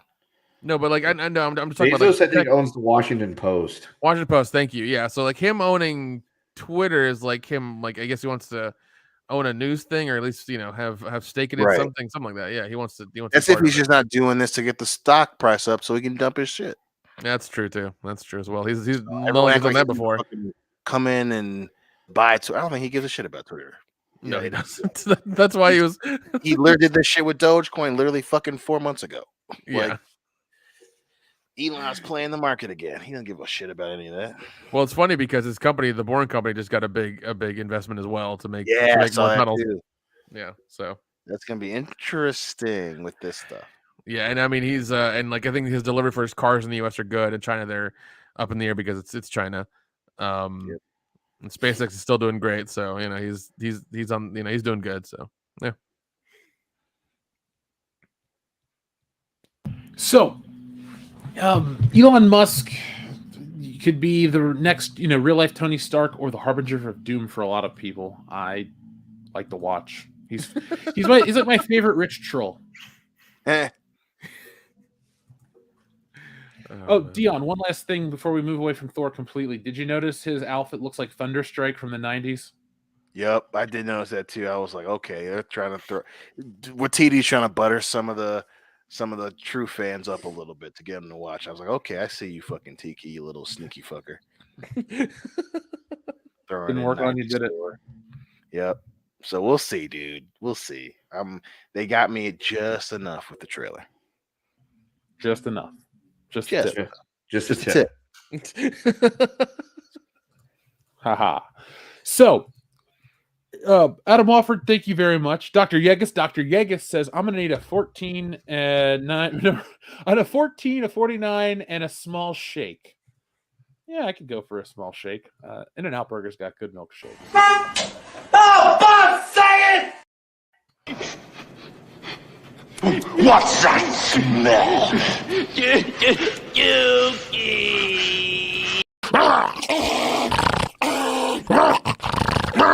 So have you ever done DMT? Dookie shake. Hulk Hogan has. I would. Oh, God. Okay, so I think are we caught up already? No, there's no way we're caught up. No. Thank you, everybody, for joining us tonight. Dr. Yegus, we appreciate that. Hey, Adama, thank you very much for a very generous super chat. Hey, guys, I hope you don't mind my off-the-wall questions. Of course not. Here's part 1 of 2 tonight. What is your Mount Rushmore of bands? Mine is Black Sabbath, Iron Maiden, Led Zeppelin, and Linkin Park. This is a twofer, guys. I'll read you part 2 after we talk about this for a minute. Oh, God. All right. Let's see. I can't hang Linkin Park into a Mount Rushmore of anything. So we're gonna have to. Let's see. Zeppelin, yes, and Maiden, yes. I can agree with those because those are 2 of my favorites all time. Sabbath is good too. I do like them, but are they in my Mount Rushmore of all time? Are we talking like my personal favorite 4? Because yeah. All right, so give me Zeppelin and Maiden. Throw the Allman Brothers in there because I fucking like their shit. And Hendrix. Oh, good call. I'll take Jimi Hendrix as well. And then I'm going to throw on the Doors. And what else? I really like the Clash. That's a good choice. But I'm going by like bands or groups that have like tons of hits that I like, because I'm the kind of guy that likes songs by bands. Like I like Aerosmith, a lot of their music, but I don't like a single one of their albums. Like I don't know anything about them. I just know they're big hits. So, who else is another band? Nick, Dion, if you guys can think of anybody, please let me know before I go throwing. I don't know. Hollow Notes. That's a good call. Yeah, that's a good choice. Yeah. They're on mine for sure. Hollow Notes. Fucking love those guys. Well, you're out of touch. I'm out of time. Yeah. She's a man eater. Dude, so many fucking hits. So many fucking hits. Hey, it was great to see him in concert, Dion. Yes, it was. It was awesome. Fucking awesome. My favorite part of that whole show, folks, is that Dion and Hillary got matching shirts for the concert, but Dion's shirt showed up the day after the concert. Oh. Yeah. Or no, it was Hillary's shirt. I wore mine. It was Hillary's that showed up the day after. Oh, that sucks, man. Dude, you got hosed. It was Halloween 2010. Your Halloween costume showed up the day after. My Flash shirt, yep. Oh, shit. So I made you one with a fucking Sharpie marker. Like a true fucking friend. Got a white shirt, got some markers. Give me 5 minutes. I got this. Yep, that's right. There's a photo of it somewhere on Facebook. Dion sweat so much that the shirt turned pink. Yep. Yep. That's awesome. And Hillary's dressed as Tommy Wiseau. Oh god, yeah, I think I've seen that picture of her giving you flowers. Like I remember looking at that picture, I was like, "Is that fucking Tommy Wiseau giving you flowers? The fuck is this?" Yep. Now, do we have any more Mount Rushmore of bands? Because our friend Adam also has a part 2. I do like the Ramones. They're fun. I like them too. My favorite song by them is "I Want to Be Sedated." Let's go. Pet Cemetery. There you go. Yeah, that's a good one too. Oh, I would put Weezer on my Mount Rushmore. I forgot. I just really like them. That's just my favorite band to go see live because all they do is play you their hits, and then they play you other people's hits, and then you go home. They don't go, "Let us play something from the new album." Nah, man. They started with Buddy Holly, and they ended with like Africa. It was a fucking great 2 hours. That sounds great because I would. All I want to do is hear their hits. That'd be awesome. Yeah. They, unlike Kiss, who every 3 songs wanted to go, "We love you, Cincinnati," and all this other shit. It's Weezer's like, "Hey, Cincinnati, we're here to rock," and then what's with these homies dissing my girl? That's it. It was great. Why do they always got a front? That's a great song. It is. Now, here is the second part, which I quite enjoy. Out of your Mount Rushmore, which band would you want to see create or use an existing song as a theme for a superhero movie? Oh, shit. Definitely not fucking Fall Out Boy. Not afraid, or whatever he says. I think Weezer would do pretty good with that. Honestly, I think they would do good. Zeppelin on mine wouldn't work because the song would be 18 minutes long, and you'd be like, "Fuck, the show's over." I think Sabbath could do it, and they could do a pretty good job. Well, Kendo, you already have Led Zeppelin in a superhero movie. Immigrant Song was used for Thor Ragnarok. Oh shit, yeah. Okay. Fucking love that song too. It's the first song on their third album. It's first. Yeah, because it opens with that. Okay, so yeah. My favorite song of theirs. Zeppelin could fucking work then, never mind. Do Maiden, and they can do a song for Iron Man. I mean, or just get Black Sabbath to do. Yeah, what I was like, didn't they do it?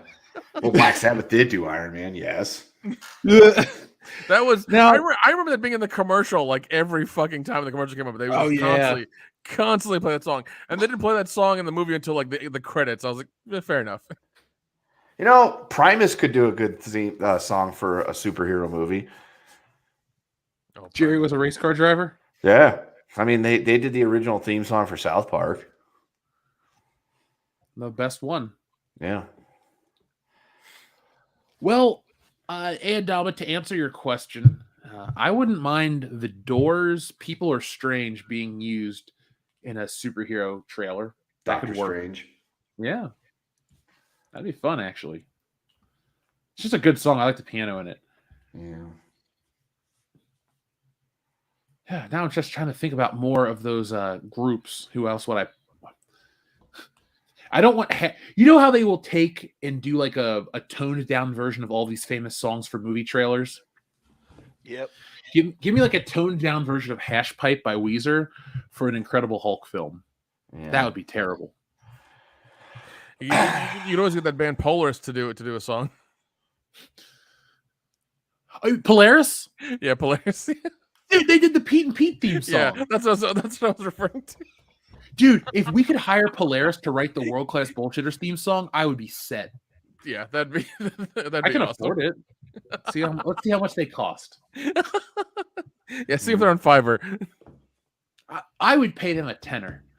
TLJ Screwjob says, "Wait, titties and New Day Bootio cereal?" That cereal didn't exist back then, and even then, that cereal's expensive as shit. Yeah, it's probably not that great. I've had it. Yeah, it's a cereal. It's fine, but it's like $15-20 a box. I'm just like, no, thank you. I'm good. Bro, they make sure you ain't booty. That's true. Yeah. Thank you to Caesar Jorpin or Cesario Japan for the next 2 messages. No love for the Marvel Action Hour on UPN in the 90s with arguably the best Iron Man intro ever. Opening number 2. One that goes, I am Iron Man. Yeah, if I had more water in me, I would sing that part because I know the one you're talking about, Cesario Japan. The first one is that really shitty generic theme song that has like synthesizer, saxophone and all that crap on it. It sounds terrible, but the one that you're talking about's pretty awesome because they put the money into it, and it's like and then it like he's in a smelting plant. He hits the hammer, and it like makes this metal sound effect, and he goes, "I am Iron Man." It was cool. It was the coolest Iron Man had ever been up until that point. Fuck, you can even argue that version of Iron Man's cooler than Robert Downey Jr. That'd be an argument I'd like to I hear. would listen to that argument for sure. That shit was dope. Dude, that book I picked up in Texas, that Marvel Masterworks John Romita Jr. book, it's got Tony Stark in there and an Iron Man. He looks like El DeBarge from the 1980s. I'm like, why did you draw Tony Stark with a perm? But he did. He looked cool. Now, Cesare Japan says Portman's arms in the trailer looked CGI. They probably were, man. They probably were. Well, look, unlike Natalie Portman, complaints about female directors, I'd like to believe that she puts her money where her mouth is and did work for those gains. It's not only Portman. I doubt it. She would just bitch about them and want her muscles to be bigger. And when That's she's exactly in the room, how it happened, Nick. when she's She in the went room, to like, Harvard. Yeah, whatever. Yeah, she would just bitch and moan and be like, "I'm a woman. That's why you're doing this to me. I want to be in the room when you're doing the CG. I want my muscles bigger. Yeah. Bigger." And then next year at the Oscars, she'll wear a dress with all the names of all the backstage women in movies that didn't get nominated for like cinematography or some shit. Nick, I got an idea for us at the Oscars. Oh God. So Natalie Portman. No, Jeff, I will not slap you open-handedly. Okay, I can't do that. That's fucking weird. God damn it, Nick. Nick, so Natalie Portman wore the dress with all the female directors that didn't get nominated, right? Yeah. I want all of us to go to the Oscars. We're not going to wear dresses. We're going to wear capes. On the capes are going to be the names of all the Indian CGI artists for every Marvel movie. I mean, that is going to take 4 fucking capes. It is going to take them. Yep. People are like, what is this? The Star Wars crawl? Nah, man, this is the lighting team for Thor: Love and Thunder.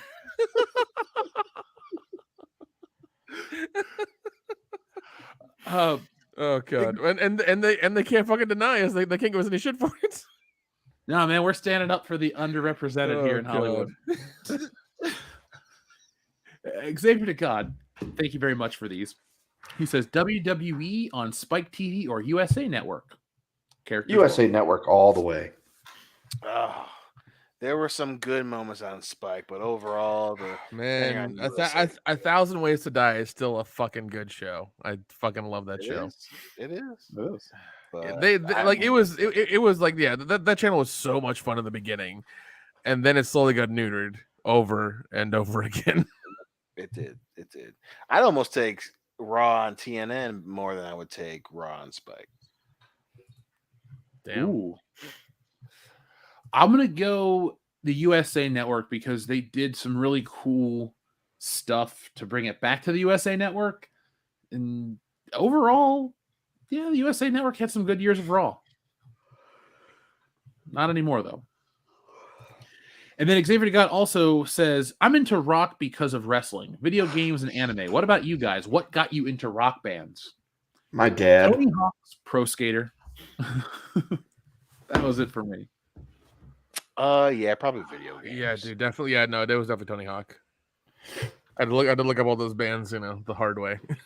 Yeah. Well, I'm working on this documentary, this little mini one about music.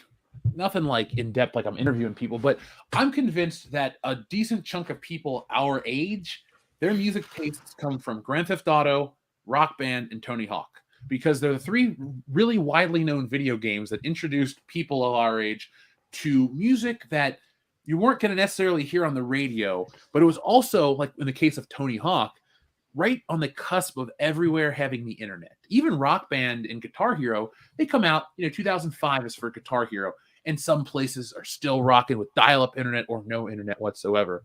But I find it fascinating thinking about how many people's music tastes were dictated by such a few things that came out.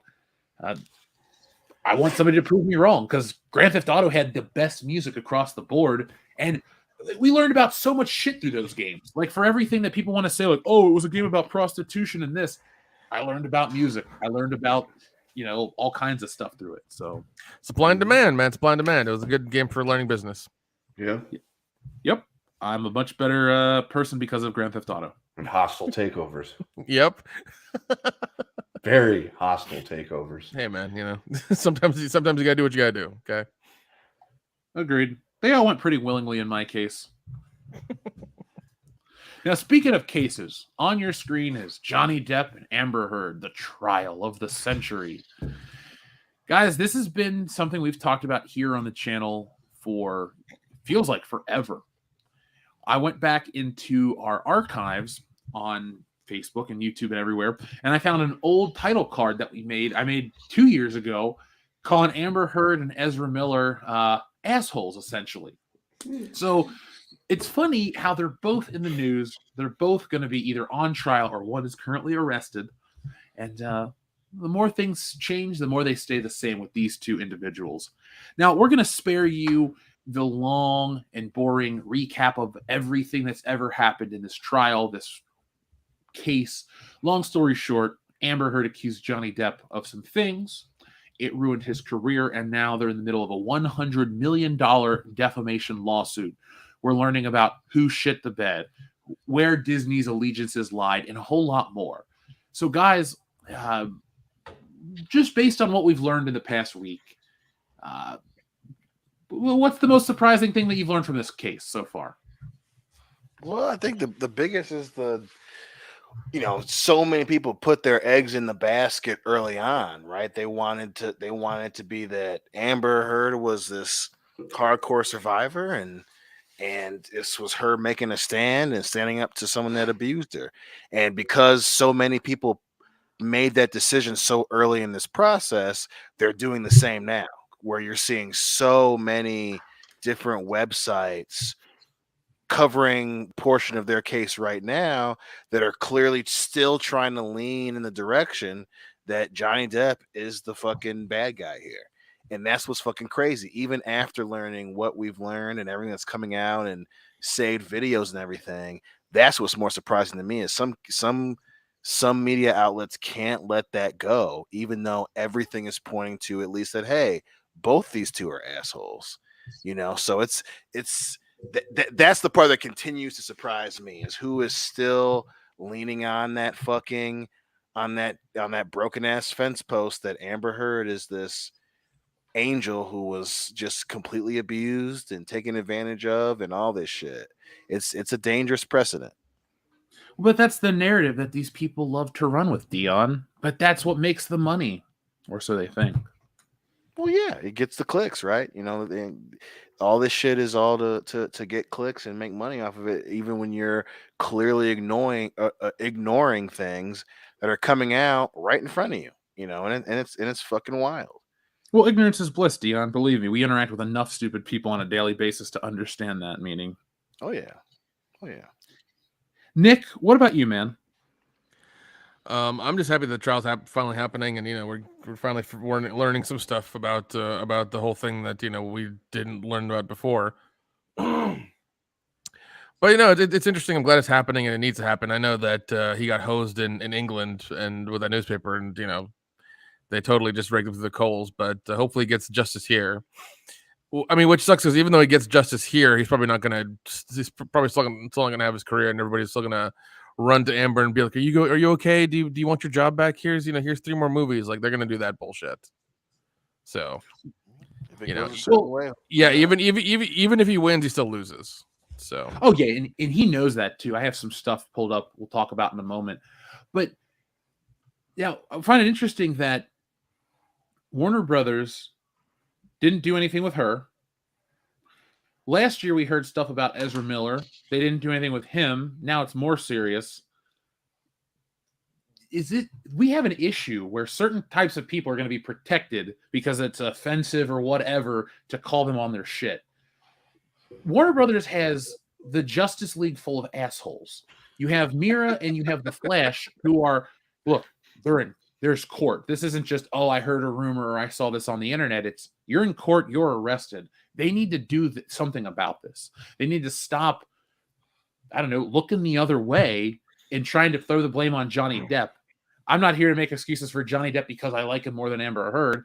I think he's getting hosed across the board. And it's messed up that he's going to lose his career, or his career is going to basically never recover from this. And people aren't going to forget it, no matter what happens. Yeah, it's rough. And yeah, I agree that, Warner Brothers is really fucking around. But I mean, they're also, once again, like, you have a female actress and then one that's part of the LGBTQ community as well. So they're trying to, like, walk on eggshells for both things. But when the public sees them both act like assholes, regardless of how they identify or who they are, they're assholes. This needs to be taken on by as a case by case basis. Like, regardless of how somebody identifies or any of that bullshit, if they're an asshole, they're a fucking asshole. They need to be fired because they're an asshole and they're unreasonable. Or at the very least, go see a goddamn shrink. Well, again, and that's where the hypocrisy comes in. Don't get me wrong. I am not gonna sit here and shill for fucking Johnny Depp, right? But the issue is, and we've got into it with Disney, this is why entities shouldn't be getting involved with social matters, right? Because you can't be right all the time. You can't make assumptions on people all the time, and especially, again, the flavor of the month thing with Ezra Miller. Everyone wants to put Twitter handles and have Twitter bios that, hey, it's June, so let's put up rainbows. But when a dude is clearly spiraling down and has been caught verbally saying that he's going to use this shit against people, and you're sticking by him, what message does that send? What message does that send to the community that you're supposedly trying to covet? That's what makes this so bad. And then with Amber Heard, again, I'm not saying that you should always knee jerk. You should never knee jerk. That's the point that people were making beforehand. But you have a situation here where at best case scenario, this bitch is abusive.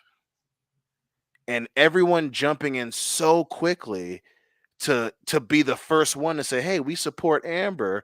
Now you're stuck to that wagon. You can't just wash your hands when you should, because clearly she is abusive as well. That's best case fucking scenario. And that's the danger of fucking multi-billion-dollar companies trying to be socially conscious. Because now it's fucking, and now Warner Brothers is in some deep fucking shit right now. And don't get me wrong, and again, I get it. They had a meeting, I guess, last week to discuss Ezra Miller's future, but the motherfucker got in trouble after you had that fucking meeting. Yeah. And that's what's so wild about it.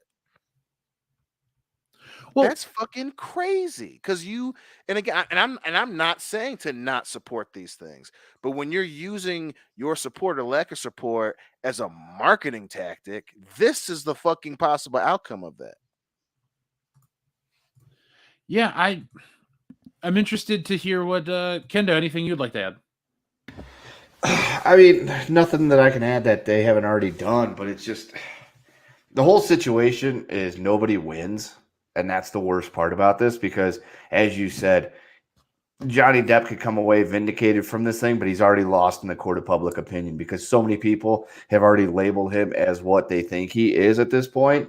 And I mean, who's going to give him a job in a movie after this? Like, people are going to be hesitant to cast him anything because they wouldn't want to get fucking Twitter abuse, even if he is found to be completely exonerated of all the shit that's going on and to be the victim in this case.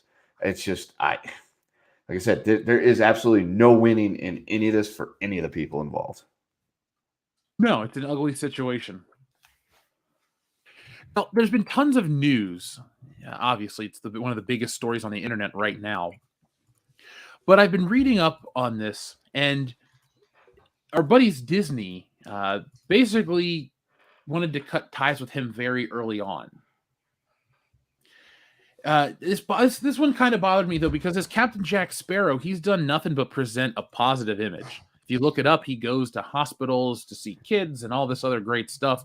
And it's like Disney was really quick to do that shit.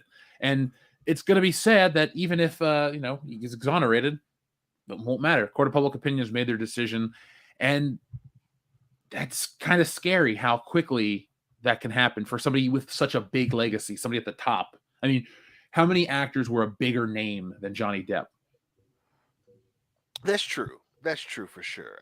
And even that being said, right, that shouldn't have been the outcome, and then the other side of that too is, the other reason to not go in the other direction and jump on her, was the same thing, right? Someone who's on the ascension, and then you find out that she's doing all this other shit. So it goes both ways, being worried about someone's overall legacy, and then, strapping a rocket to someone who's gonna fucking shit the bed, pun intended. Well, we've learned about more of shitting the bed. I think it was that Umbrella guy that had posted about it on social media, because I had seen in some other Facebook group, it was something completely unrelated to what we normally cover, but it was more about the Amber Heard Johnny Depp stuff. Where was that screenshot at? Shit, I had it a second ago. Maybe I downloaded it from Facebook. I don't know. Crap. While I'm pulling this up here, how long do you think this trial is going to go on for? I mean, defamation lawsuits, it's going to be a minute. It's going to be going on for a while, especially when it comes to this shit, because everyone's pulling everything they got out of their arsenal, and obviously with it being civil, who knows how long it's going to take, but I think it's going to take a while. This might go into the end of the spring or the beginning of the summer. Oh shit. Yeah, I know Musk had to come in and be a character witness for Amber Heard. So, yeah. Well, I found my quotes. So this was from that Umbrella guy posted this on social media, but it's a quote from Johnny Depp saying, "She brought up the fecal matter on the bread. She tried to blame it on the dog. They're teacup Yorkies. They weigh 4 pounds each. That did not come from a dog." Johnny Depp on Amber Heard poop explanation. #AmberTurd. Yeah, that's a pretty good explanation if you ask me. Oh man, it makes sense to me. It does. I just love the It's like, look they're little dogs. They're little Yorkies. Like, I know people that have Yorkie poos, and I've had to watch those dogs before in the past. If a human-sized turd just shows up in your bed, like, you can blame a fart on a dog and probably not get away with it. But you can't get away with that for sure. So I never realized how dumb Amber Heard was. I know she comes off as violent and scary, but that's just stupid. Well, she's pulling everything out she can. She's like, "Oh, it was the dogs. It had to be the dogs." Yeah, people forget, being violent and scary isn't the synonym for being intelligent. A lot of violent and scary people are fucking stupid. We're learning that about Amber Heard too. But they're also a little more together. The point is, if she's this stupid, how was she able to dupe so many people and ruin this guy's life? Well, we know. Everybody wanted to be, everyone wanted to be right. They didn't want to do the right thing, right? So you want it to be right. You have a pretty young lady who's, in with everything going on, especially in the years with Me Too and all this shit, everyone wants to be like, we're going to support her right away and not wait for information. And yeah, and that's why everyone jumped on her. Fucking UCLA made her an ambassador for the domestic violence program, so instead of waiting to get the fucking information. And again, don't get me wrong, I'm not defending Johnny Depp.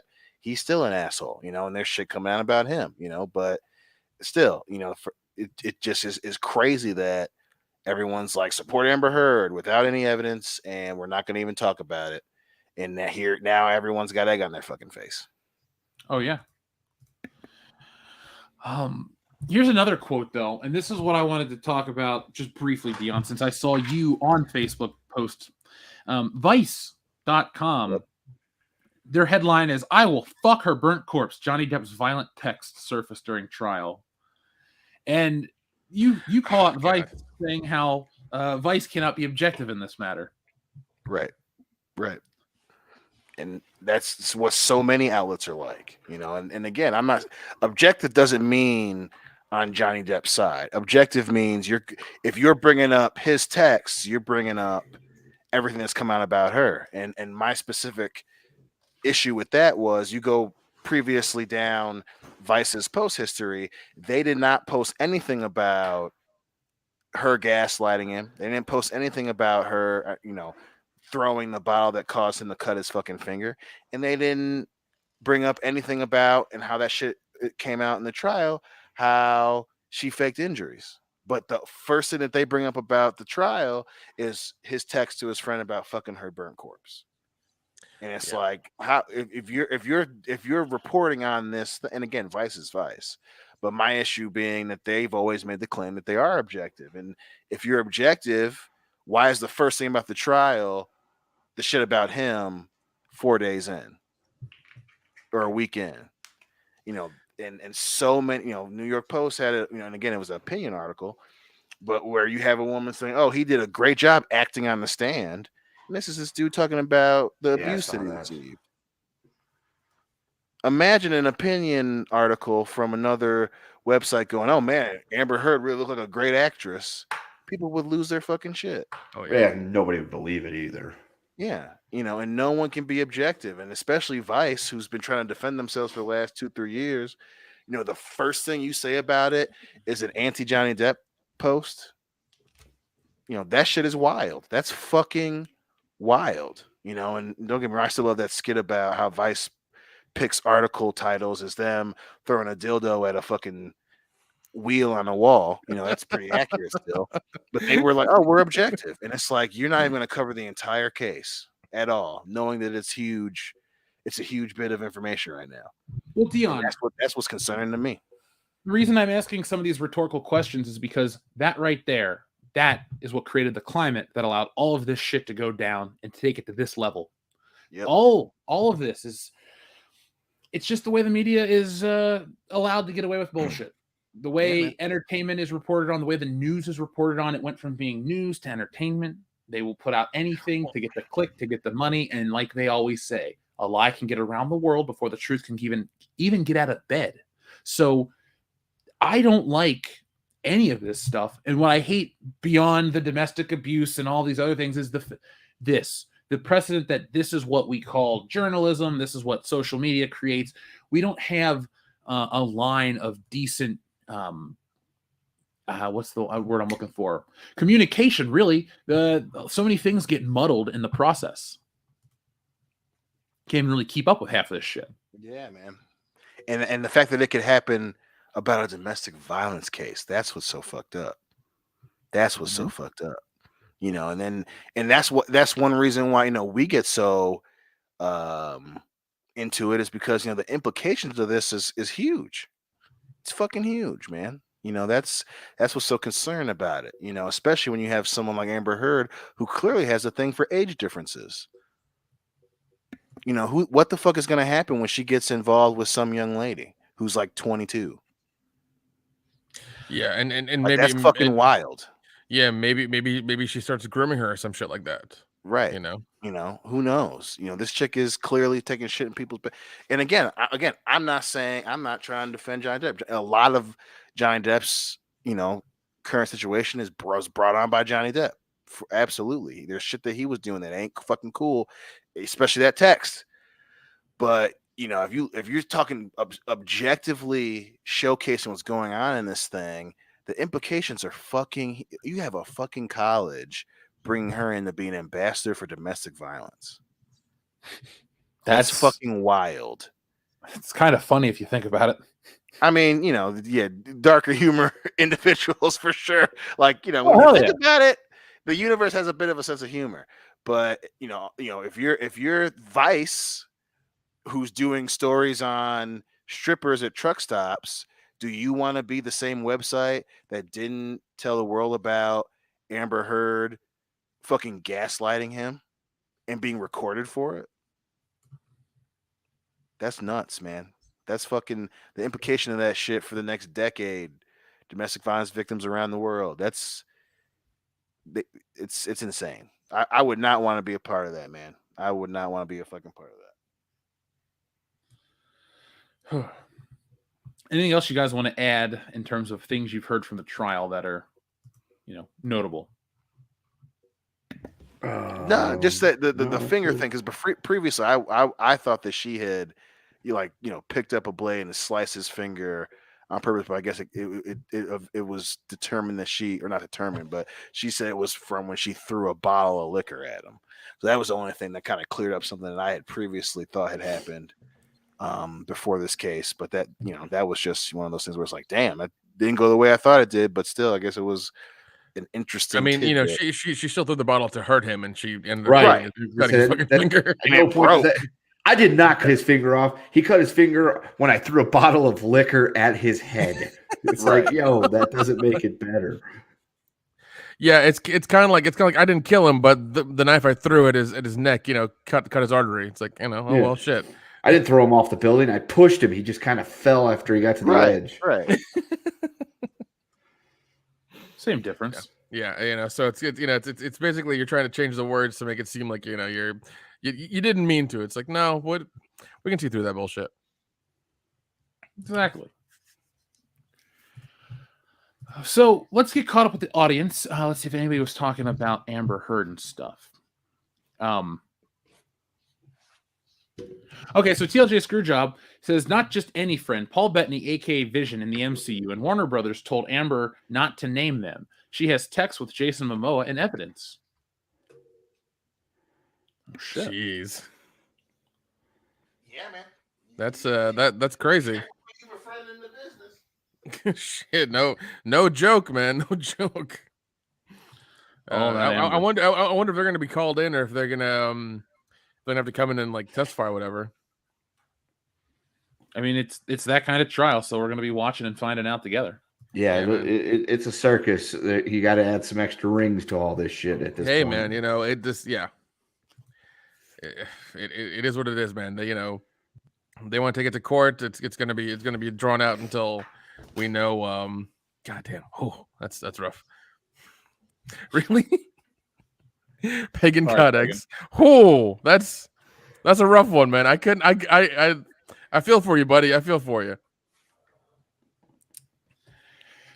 So after that one, we have our friend Adam Wofford, who says, Pink Floyd or Sex Pistols, Iron Butterfly, Joan Jett, Megadeth. No, Natalie Portman was wearing a bodysuit. That made her look arms big. Oh, okay. So first off, let's just get the Natalie Portman stuff out of the way. Not surprised.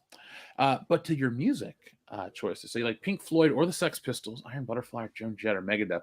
I only know one Iron Butterfly song. Inagata Devita. That's it. I have that album on vinyl. What is the name of that album? I think it's just Iron Butterfly. Fair enough. I have never listened to it all the way. Maybe one day. Yeah, one of my favorite things to do was play GoldenEye, the facility level, and turn on the Inagata Devita, run all the way to the end, and see how many kills I could get before the song was over. Didn't they find that guy at the bottom of a ravine? Yeah. Dead? Yeah, he was featured on Unsolved Mysteries, I believe. Now, we're going to have to follow this a little later because I don't want to just throw everything out there on the show that we're finding. But, guys, hashtag WWE Hall of Famer Kevin Nash dragged into Amber Heard and Johnny Depp drama? What? What if Amber big sexy Heard Kevin Nash quad or something? What? Yeah, he tore a quad with Amber Heard. Well, he got lucky. That's news to me that he would be. Let's see, Kevin Nash, Johnny Depp. Let's see, dragged in Amber Heard lawsuit 6 hours ago. Yeah, see, when I see shit like that, I'm like, is this real? Hold on, I can't believe it's real. All right, so here you go. Kevin Nash has been dragged into the conversation after a picture circulated on social media of Big Daddy Cool hugging the Aquaman actress. This picture initially tweeted by somebody was posted alongside text from Depp sent to Heard from November 2014 when she attended a rap party and has since gone viral with over 1,600 likes and 300 retweets. The picture of Nash and Heard was taken from the aforementioned rap party for Magic Mike XXL. In the film, Heard played the role of Zoe. Tarzan. So I guess Amber. All right, so here you go. Amber Heard claims Johnny Depp was insanely jealous. Text show he was upset. She was at a rap party in November 2014 all night. Meanwhile, Amber Heard at a rap party in 2014. Was Depp jealous or was Depp reasonably insecure, suspicious, and unsure? So I guess she was at a rap party. He wasn't happy, and he sent her a bunch of texts. There's actually a picture of the on the tweeters here of the text. See if I can get it to load to see what it says. Come on. Yeah, come but on. I mean, you know, your girlfriend goes out, and you see that she's posted pictures of her at the Magic Mike, you know, rap party. You'd be a little concerned too. Yep. You know, It's her. And you know, and Amber Heard being the crazy person that she is, she probably knew that and knew that it would get under his skin, so she did anyways. Like you don't do shit like that without you know pushing buttons and stuff. Or throwing bottles. Yeah. or making your husband slap somebody, you know, whatever. Oh, Jada. Xavier to God, thank you very much for your super chat. He says, I got into Iron Man because of the 2008 movie Iron Man Armored Adventures and Spider-Man, the animated series. I remember Iron Man Armored Adventures. It was on Nickelodeon. I did not watch it, but I do remember it, and I considered buying the toys because they were cool looking, but I didn't. So moving on to our next segment. What is that shit? Let's see. Disney. Yes. Disney. Yippee.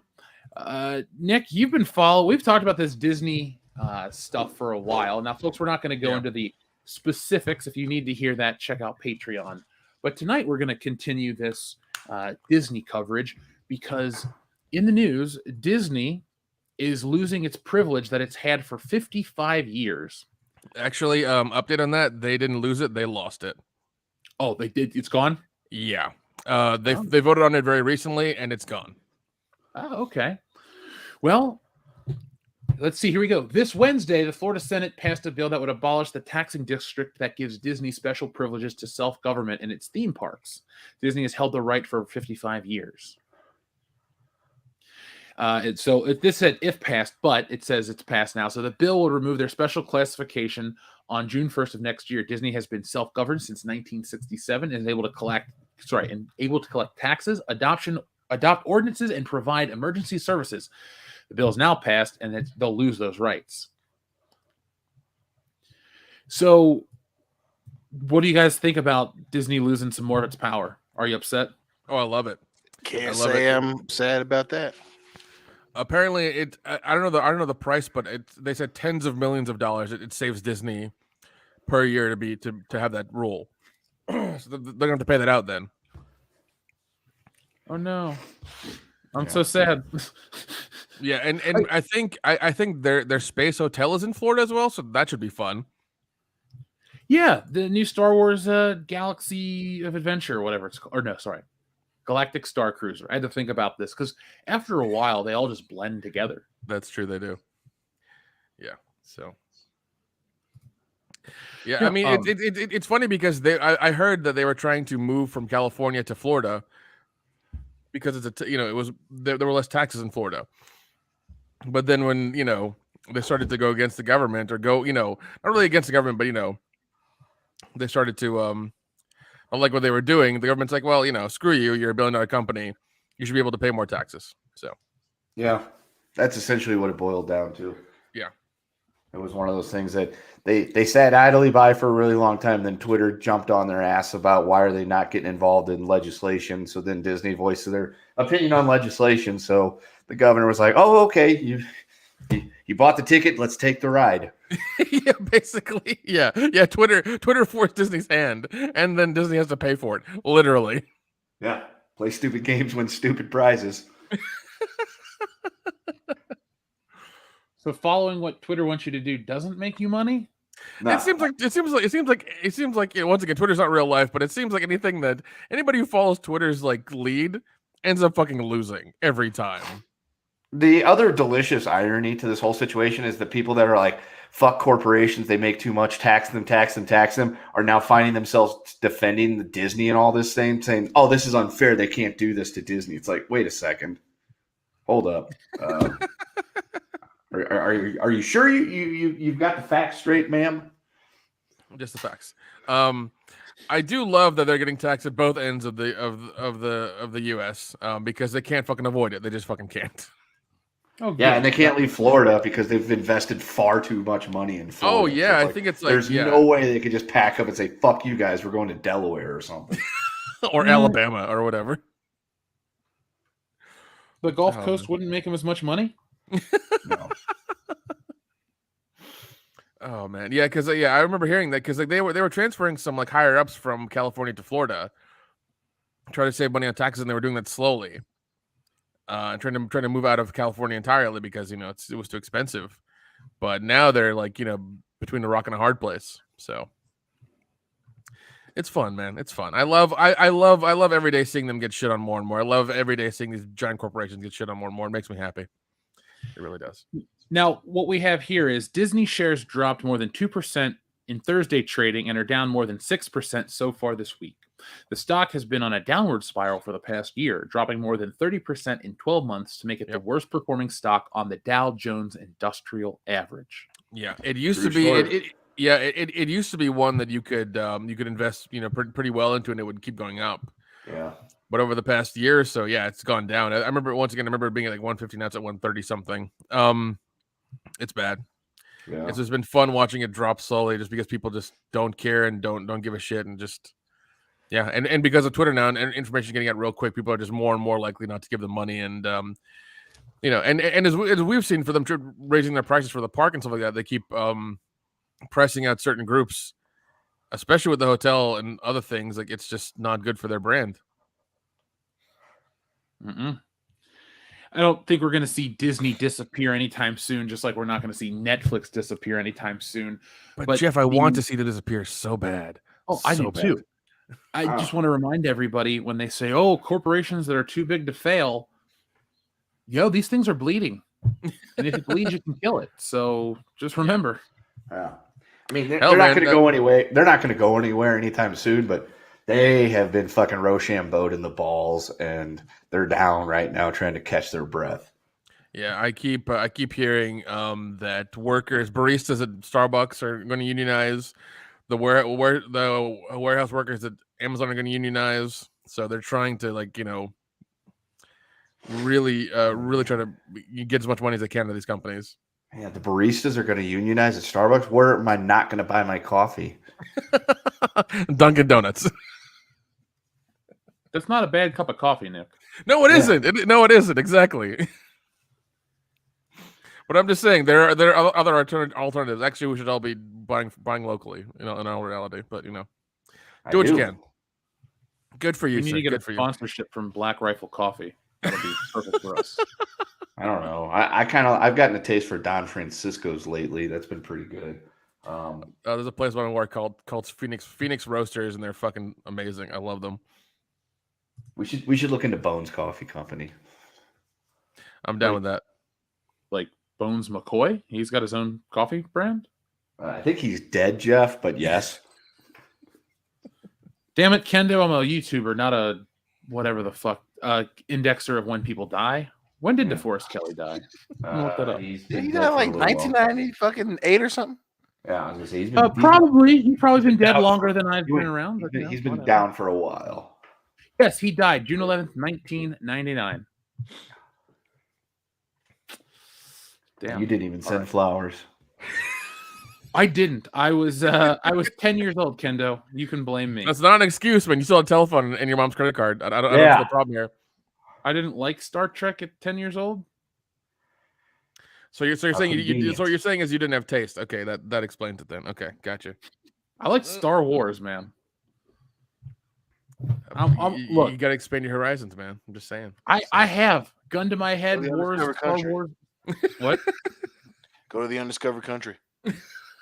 Well, thank folks, you. if it's Final frontier. folks early in the morning when you wake up and you forgot to send Bones McCoy some flowers for his funeral 23 years ago, and you just need a hot cup of coffee, New Mexican Pinion coffee, Ooh. delicious. Ooh, I like it.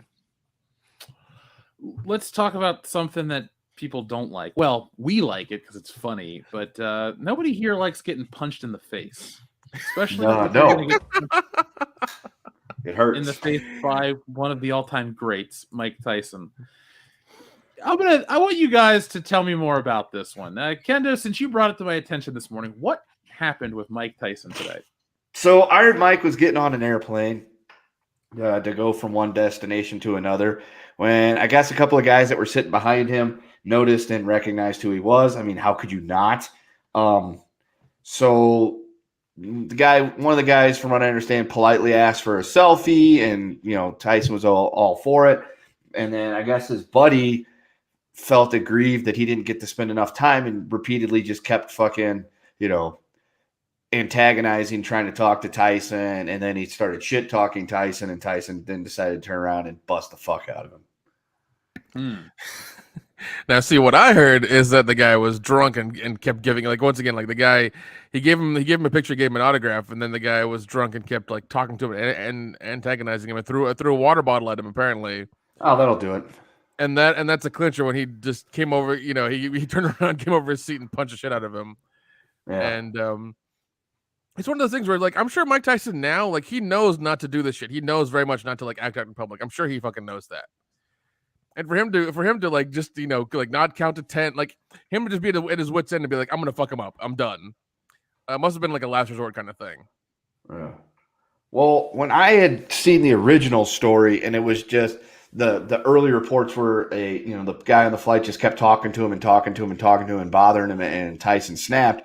I was still 100% on Tyson's side. Dude, yeah. If you've ever been on a flight for any length of time and you sit next to somebody that insists on continuing to talk to you when you don't want to talk to them, it is totally acceptable to beat the shit out of them at that point. I agree. I remember being on a flight where a fight broke out, and like as soon as the plane landed, the flight attendants were like, "Don't get out of your seat," and I was like, "What?" And I saw two fucking state troopers come through the aisles, pick the guy up, drag him off the fucking plane. It's like, oh, that's fun. I just don't know why people would ever antagonize Mike Tyson. Exactly. Why would you fucking antagonize him? Like that's a horrible idea. Yeah, he's a professional fighter. Like, look, you can get away with talking shit to wrestlers like Ricochet. Actually, many pro wrestlers you can get away with talking shit to. You don't fuck with Brock Lesnar. You don't fuck with a real life guy like Mike Tyson. Like and clearly this guy knew who the fuck he was. It's so dumb. Oh yeah. And like we said before, it's like, yeah, you ask nicely for the photo and autograph, and if they say no, you fucking keep quiet and sit down. Yeah, I don't get it, man. We hear at World-Class Bullshitters constantly talk about celebrities being douchey and entitled and this and that. But like Mike Tyson was none of those things. If it's, he's done some horrible shit. He's done some really horrible shit. Yo, he served his time. But yeah, correct, Ken. If he served his time, he knows better. He's hopefully, I'm sure he's learned from it. I'm sure he has. So I'm like, he knows not to do this shit. And for him, after been through all that shit, still has been like, all right, I'm gonna punch this motherfucker out. This is kind of like, goddamn, the guy must have been like really fucking annoying. Yeah. I hope Mike Tyson is okay. But that's my concern in all this. I hope Mike Tyson's gonna make it. Yeah, dude. I hope your hands are all right.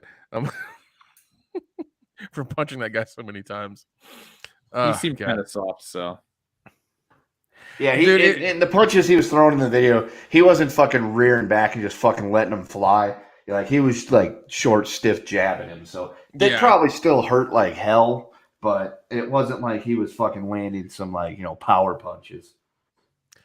No, yeah, 100%, yeah. But I heard that. Well, so far from what I've heard is that like he just got off the plane and left, and the guy was he just, like Mike got off the plane and just like just went about his day or whatever.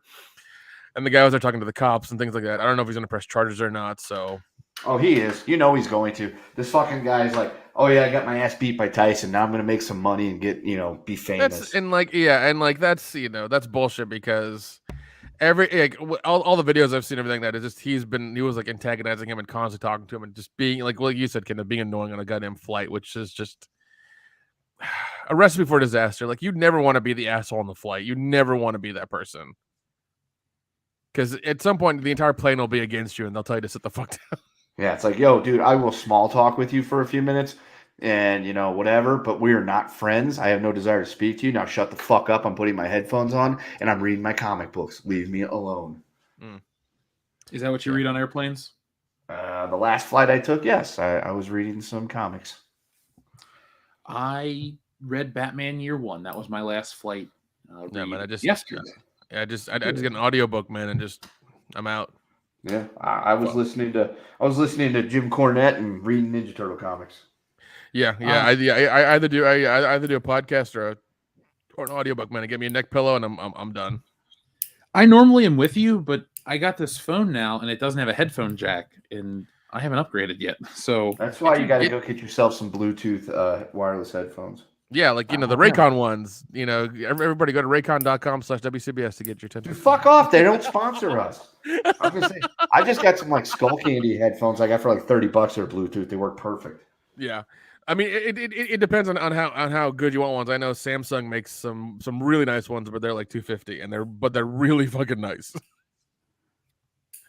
When I got an iPad for work last year, I considered getting the earbuds to go with it, but then I'm like, I don't really like Apple that much. So no, dude, they suck. I mean, I got them for Christmas, and I just use them. I honestly just use them for phone calls while I'm driving.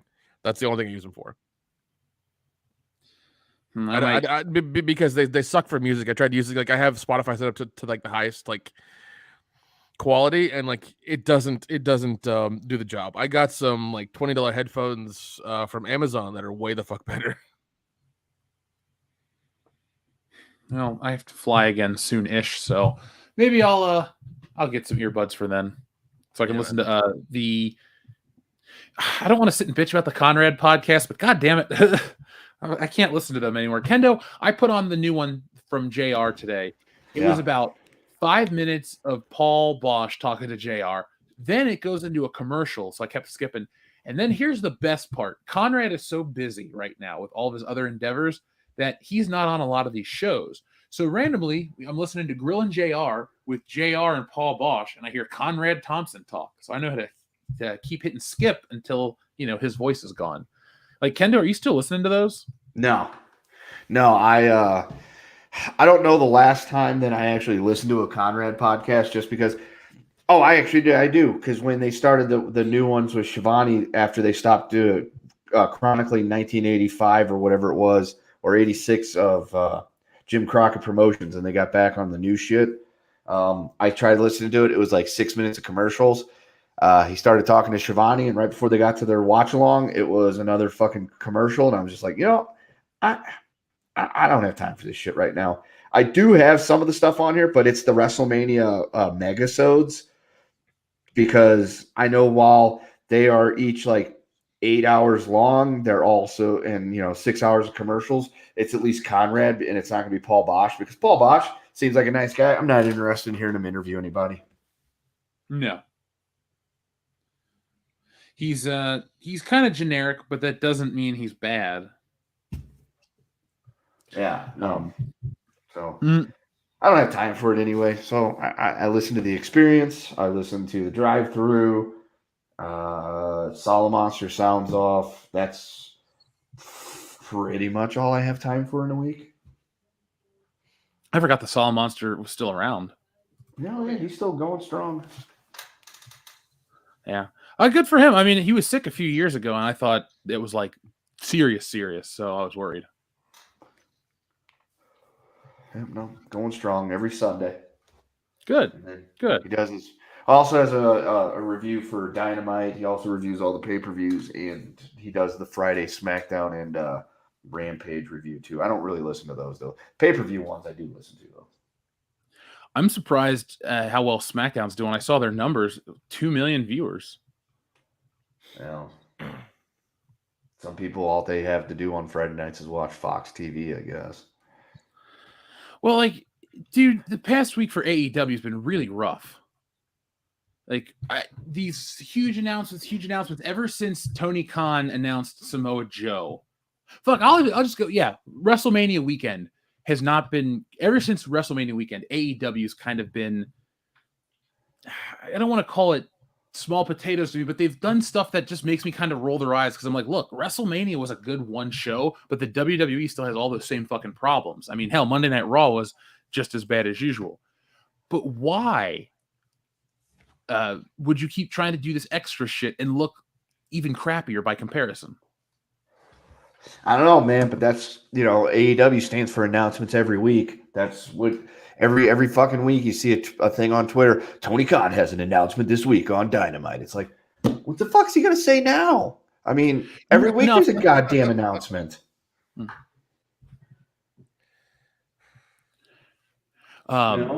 Him, like, let's go to the Ring of Honor thing, okay? Him buying Ring of Honor. For one, he grossly over fucking paid for, a tape library and the rights to use the names and shit.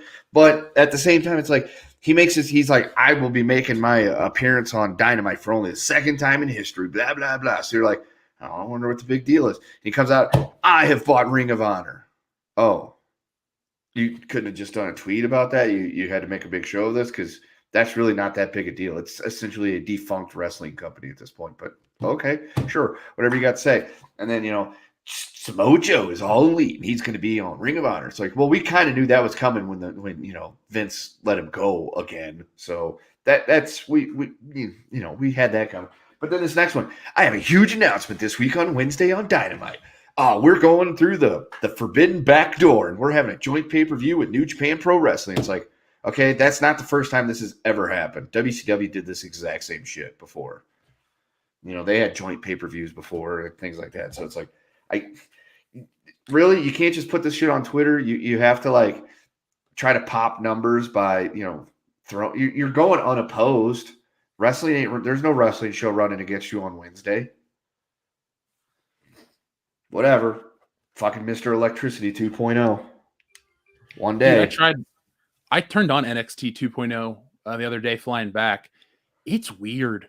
Oh, dude, they changed the shit out of that show. It's definitely not Triple H's NXT anymore. Ever since Vince got his fucking fingers all over it, him and Bruce have just fucking ruined that show.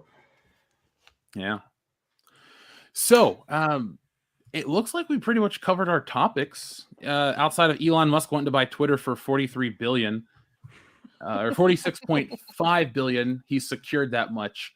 We need more South Africans to own businesses. Okay. Oh, dude, yeah. Terrence Howard fucking started a shitstorm on Twitter the other day because he put a tweet out that said Elon Musk is one of the best African Americans ever or something like that. I prefer Charlize Theron myself, but she was honorably mentioned by one of the respondents in that. But yeah, the rabbit hole of the douchebags and that fucking thing. Oh, dude, that is hilarious. But here's the thing. He's fucking accurate with that statement. That is an accurate statement. You can't be mad at somebody for an accurate statement. I'm sorry. I know. That's what people were trying to say. Yeah. Twitter. We don't really need you. We just like looking at the constant trash fire that is that. My favorite part of that whole thread was the people that were the people that were most vehemently upset about him referring to Elon Musk as an African American were people that share the same skin complexion as I do. And I'm like, yo, who are you crusading for? That's because they like to virtue signal. Those are the leftists that are the worst fucking kinds. I hate those fucking people so goddamn much. Yeah, I'm like, I guarantee you members of that community are not looking at Twitter right now and saying, oh, he's one of the good ones. No. We're looking at those people and marking them on our little list and being like, all right, avoid that motherfucker, avoid that motherfucker, avoid that motherfucker. Yeah, because I've met people like that, and I've encountered quite a few of them, and I don't like any of them. They're terrible pieces of shit. Oh, also, guys, CNN Plus. We wanted to talk about that too. The numbers. What was it?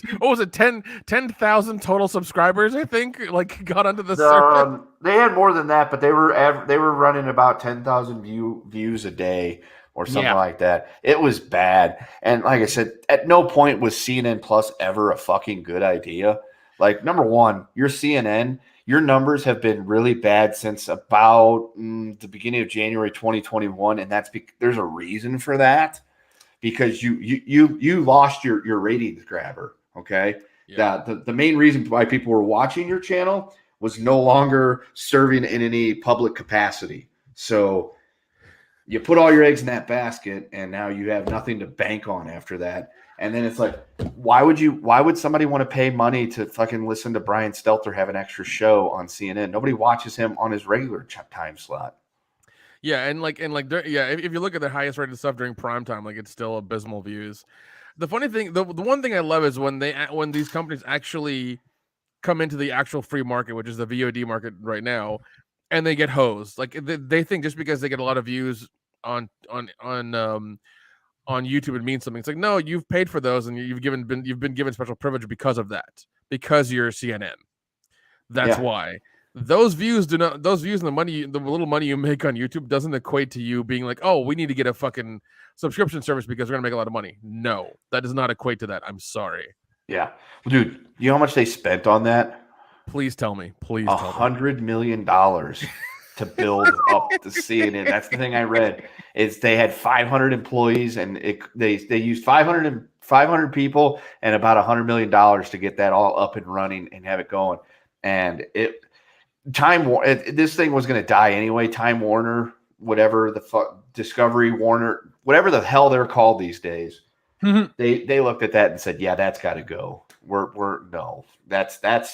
That's a cesspool right there in a fucking, a money pit. We're not going to keep throwing money at that thing. Nobody's watching this. We're going to go ahead and just cut her losses and just call it a day on that now. Yeah, and once again, that's one thing I love is, like, they entered the free market with every other VOD app, and they fucking tanked harder than Quibi. Quibi at least lasted like 8 months. They ran, by the way, they ran through $2 billion with a B, but they at least had a lot of backing. Well, and a Super Bowl and the funny thing is, all those shows that are on Quibi are now on, like, the Roku channel on the Roku. So any of those things you can watch, like Reno 911, any of that shit is on there. I might. Yeah, it's fucking hilarious. But from what I've heard is that Discovery is going to be on HBO. All the Discovery Channel Plus shows are gonna be now on HBO Max. Yeah. And it's along with CNN, which they had like maybe one or two that were actually like that you could watch or you wanted to watch. So maybe, maybe the Anthony Bourdain stuff, maybe. Yeah. But other than that, I mean, yeah, like, who the fuck is gonna pay? Who's gonna pay extra for CNN Plus? It's like paying extra for Fox News Plus. Yeah. Like, I mean, if you watch it, cool, whatever, that's fine. You get your news, but like, I'm not gonna pay extra for that. I'm sorry. I will say that that channel on their news page tonight had a very wonderful little picture up. It was like a little tombstone. It said R.I.P. CNN Plus, and it had little ghostly images of like Chris Wallace and Anderson Cooper and Brian Stelter floating around in front of the tombstone. I was like, there you go. You know what? You can dunk on your competition tonight. I'm not a fan of either of those news sources, but you know what? Dunk away. Well, and like, this happened to the Criterion Collection channel as well. Like, it went away. It had to go away. But for some reason, they're still charging like $10 a month for the Criterion channel. I'm like, just become part of like Hulu, like you were before, or HBO Max, like everybody else is. Yeah, isn't the Criterion Collection on HBO Max? No, it's not. I think a couple are, but like I remember Hulu had the entire Criterion Collection on their platform. Oh, okay. That's and then they thought they were hot shit, so they're like, oh, we're gonna separate and make our own thing. It's like, good luck. I like the Criterion Collection. A lot of those. There was a sale the other day on a huge backlog of some of these films, but I mean, I wouldn't pay for their own streaming service. It's yeah, I would. I mean, yeah, I'd rather go to their store online and buy like a handful of things I'm actually going to rewatch. Yeah. Yeah. Yeah, like exactly. It's fucking weird. Yeah, this is just a case of everyone thinking, "Oh, we have to have a streaming service. Let's go ahead and have a streaming service." And it's like, you actually have to have something to offer. And with inflation and everything and everybody kind of cutting back on stuff, this is the worst time to do it. The absolute worst time. Yeah. Oh well. So sorry, little Brian Stelter. So let's we have 2 more messages to read, and then we're going to put this baby to bed. DJ Nieves the fourth, thank you very much for both of these. He says, by now, Wokebusters is just 3,000 from its goal. However, I'm worried it might not make it. Well, maybe you should be. Also, he says, can I get the trading cards separately?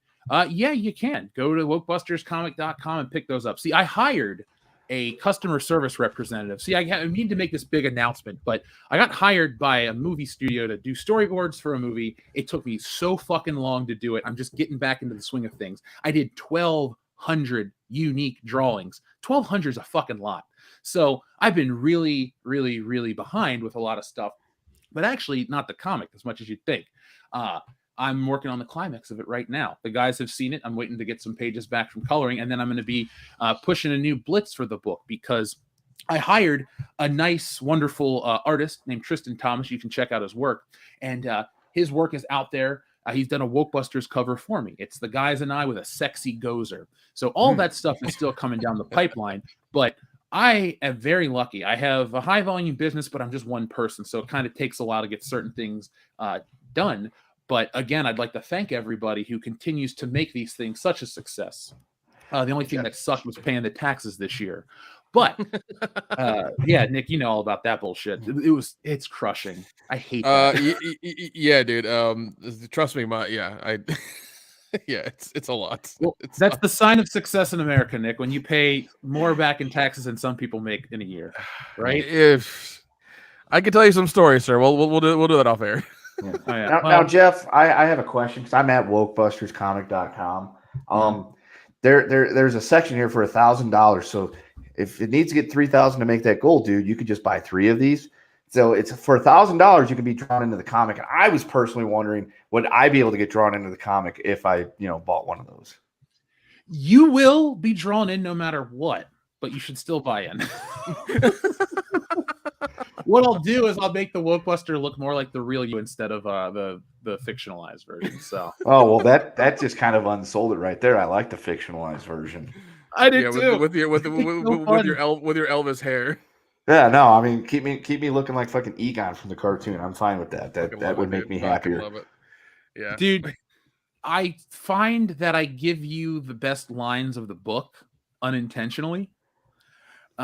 So for example, in the page I'm going to share coming up, when we accidentally trigger the Stay Woke Trigglypuff Man, which causes it to become its final form and attack the city, it's you, Kendo, who gets to make all the witty observations. So again, I feel like that's how it really is in real life. So Kendo's the Bill Murray of the group. Is that what you're saying? Well, no, Kendo really is, in terms of the story, Ernie Hudson, because we have Wokebusters. It starts with the 3 of us before Kendo's even part of the crew, just like how we really had the podcast. But it kind of organically works that way when the 4 of us are together, I write us like 2 troops. The old married couple and the action movie duo. Like when we split up at the end, we're very much a certain way. But when it comes to Kendo, I don't know, man. I just would be like writing it. And I'm like, this seems like something Kendo would say. Dion, again, you have all this shit you would say too, so you know what's up. Yeah. But I think we're gonna get going, folks. This has been 3 hours and change, so it's been a nice long episode. But yeah, and then DJ Nieves the Fourth says CNN Plus didn't even last a month. A fucking month. No. Yeah, man. they thought, and like. The funny thing is, if you hear, like, they went through a big ad agency, and the ad agency guaranteed them like 2 million subs in a year. No lie. That's what this giant ad agency that's been around for years, that's very revered, told them. After that meeting, was that ad agency laughing their asses off behind the closed doors? I have no fucking idea, but all I know is that ad agency ain't getting a lot of business after this bullshit. Well, good. Actually, I want to hire them personally because they got rid of CNN. Maybe it's like some counter business that they're Hey, pulling man, on. that could be it. Maybe they got paid more to like fuck with their numbers. Fox News bought him. Whatever. Oh, No, wait, dude. breaking news. Tony Khan just released a tweet that said all the anti-CNN Plus tweets are bots. Yeah. Why did he say that about Because AEW? he is a fucking idiot. Come on, man. Not cool. Oh my god, I love it. It's like I've got to deflect all the negativity towards my company and give it a convenient reason. Oh, by the way, this independent study that apparently nobody knows who it is, or if it is an independent study that he paid for, it's no longer an independent study. Has concluded that all the criticism is bot accounts. It's like, I'll give you that there are some bot accounts out there that are just spend all day having like a little thing just automatically retweeting like shit that you don't like, but there's a lot of people that fucking dunk on his ass. It's like they ain't all bots, yo. I enjoy AEW for the most part, but as of late, Tony, man, just calm down, take a step back, reassess. So, guys, this is the end of episode 303 of World Class Bullshitters. Is there anything else you guys want to say before we put this baby to bed? Free AO. No, man. Nah, we're good here. All right. So, folks, from all of us here at World Class Bullshitters, thank you for watching. Be smart, be safe, be cool, but always be excellent to each other. .com. You're watching when keeping it real goes wrong. Will Smith was the king of the summer box office. For decades, he was at the forefront of A-list celebrity, becoming the face of fame. Smith started from humble beginnings on the west side of Philadelphia, where he was born and raised. He would use his musical gifts to help get him out of his situation, becoming the rapper known as the Fresh Prince. Smith shot to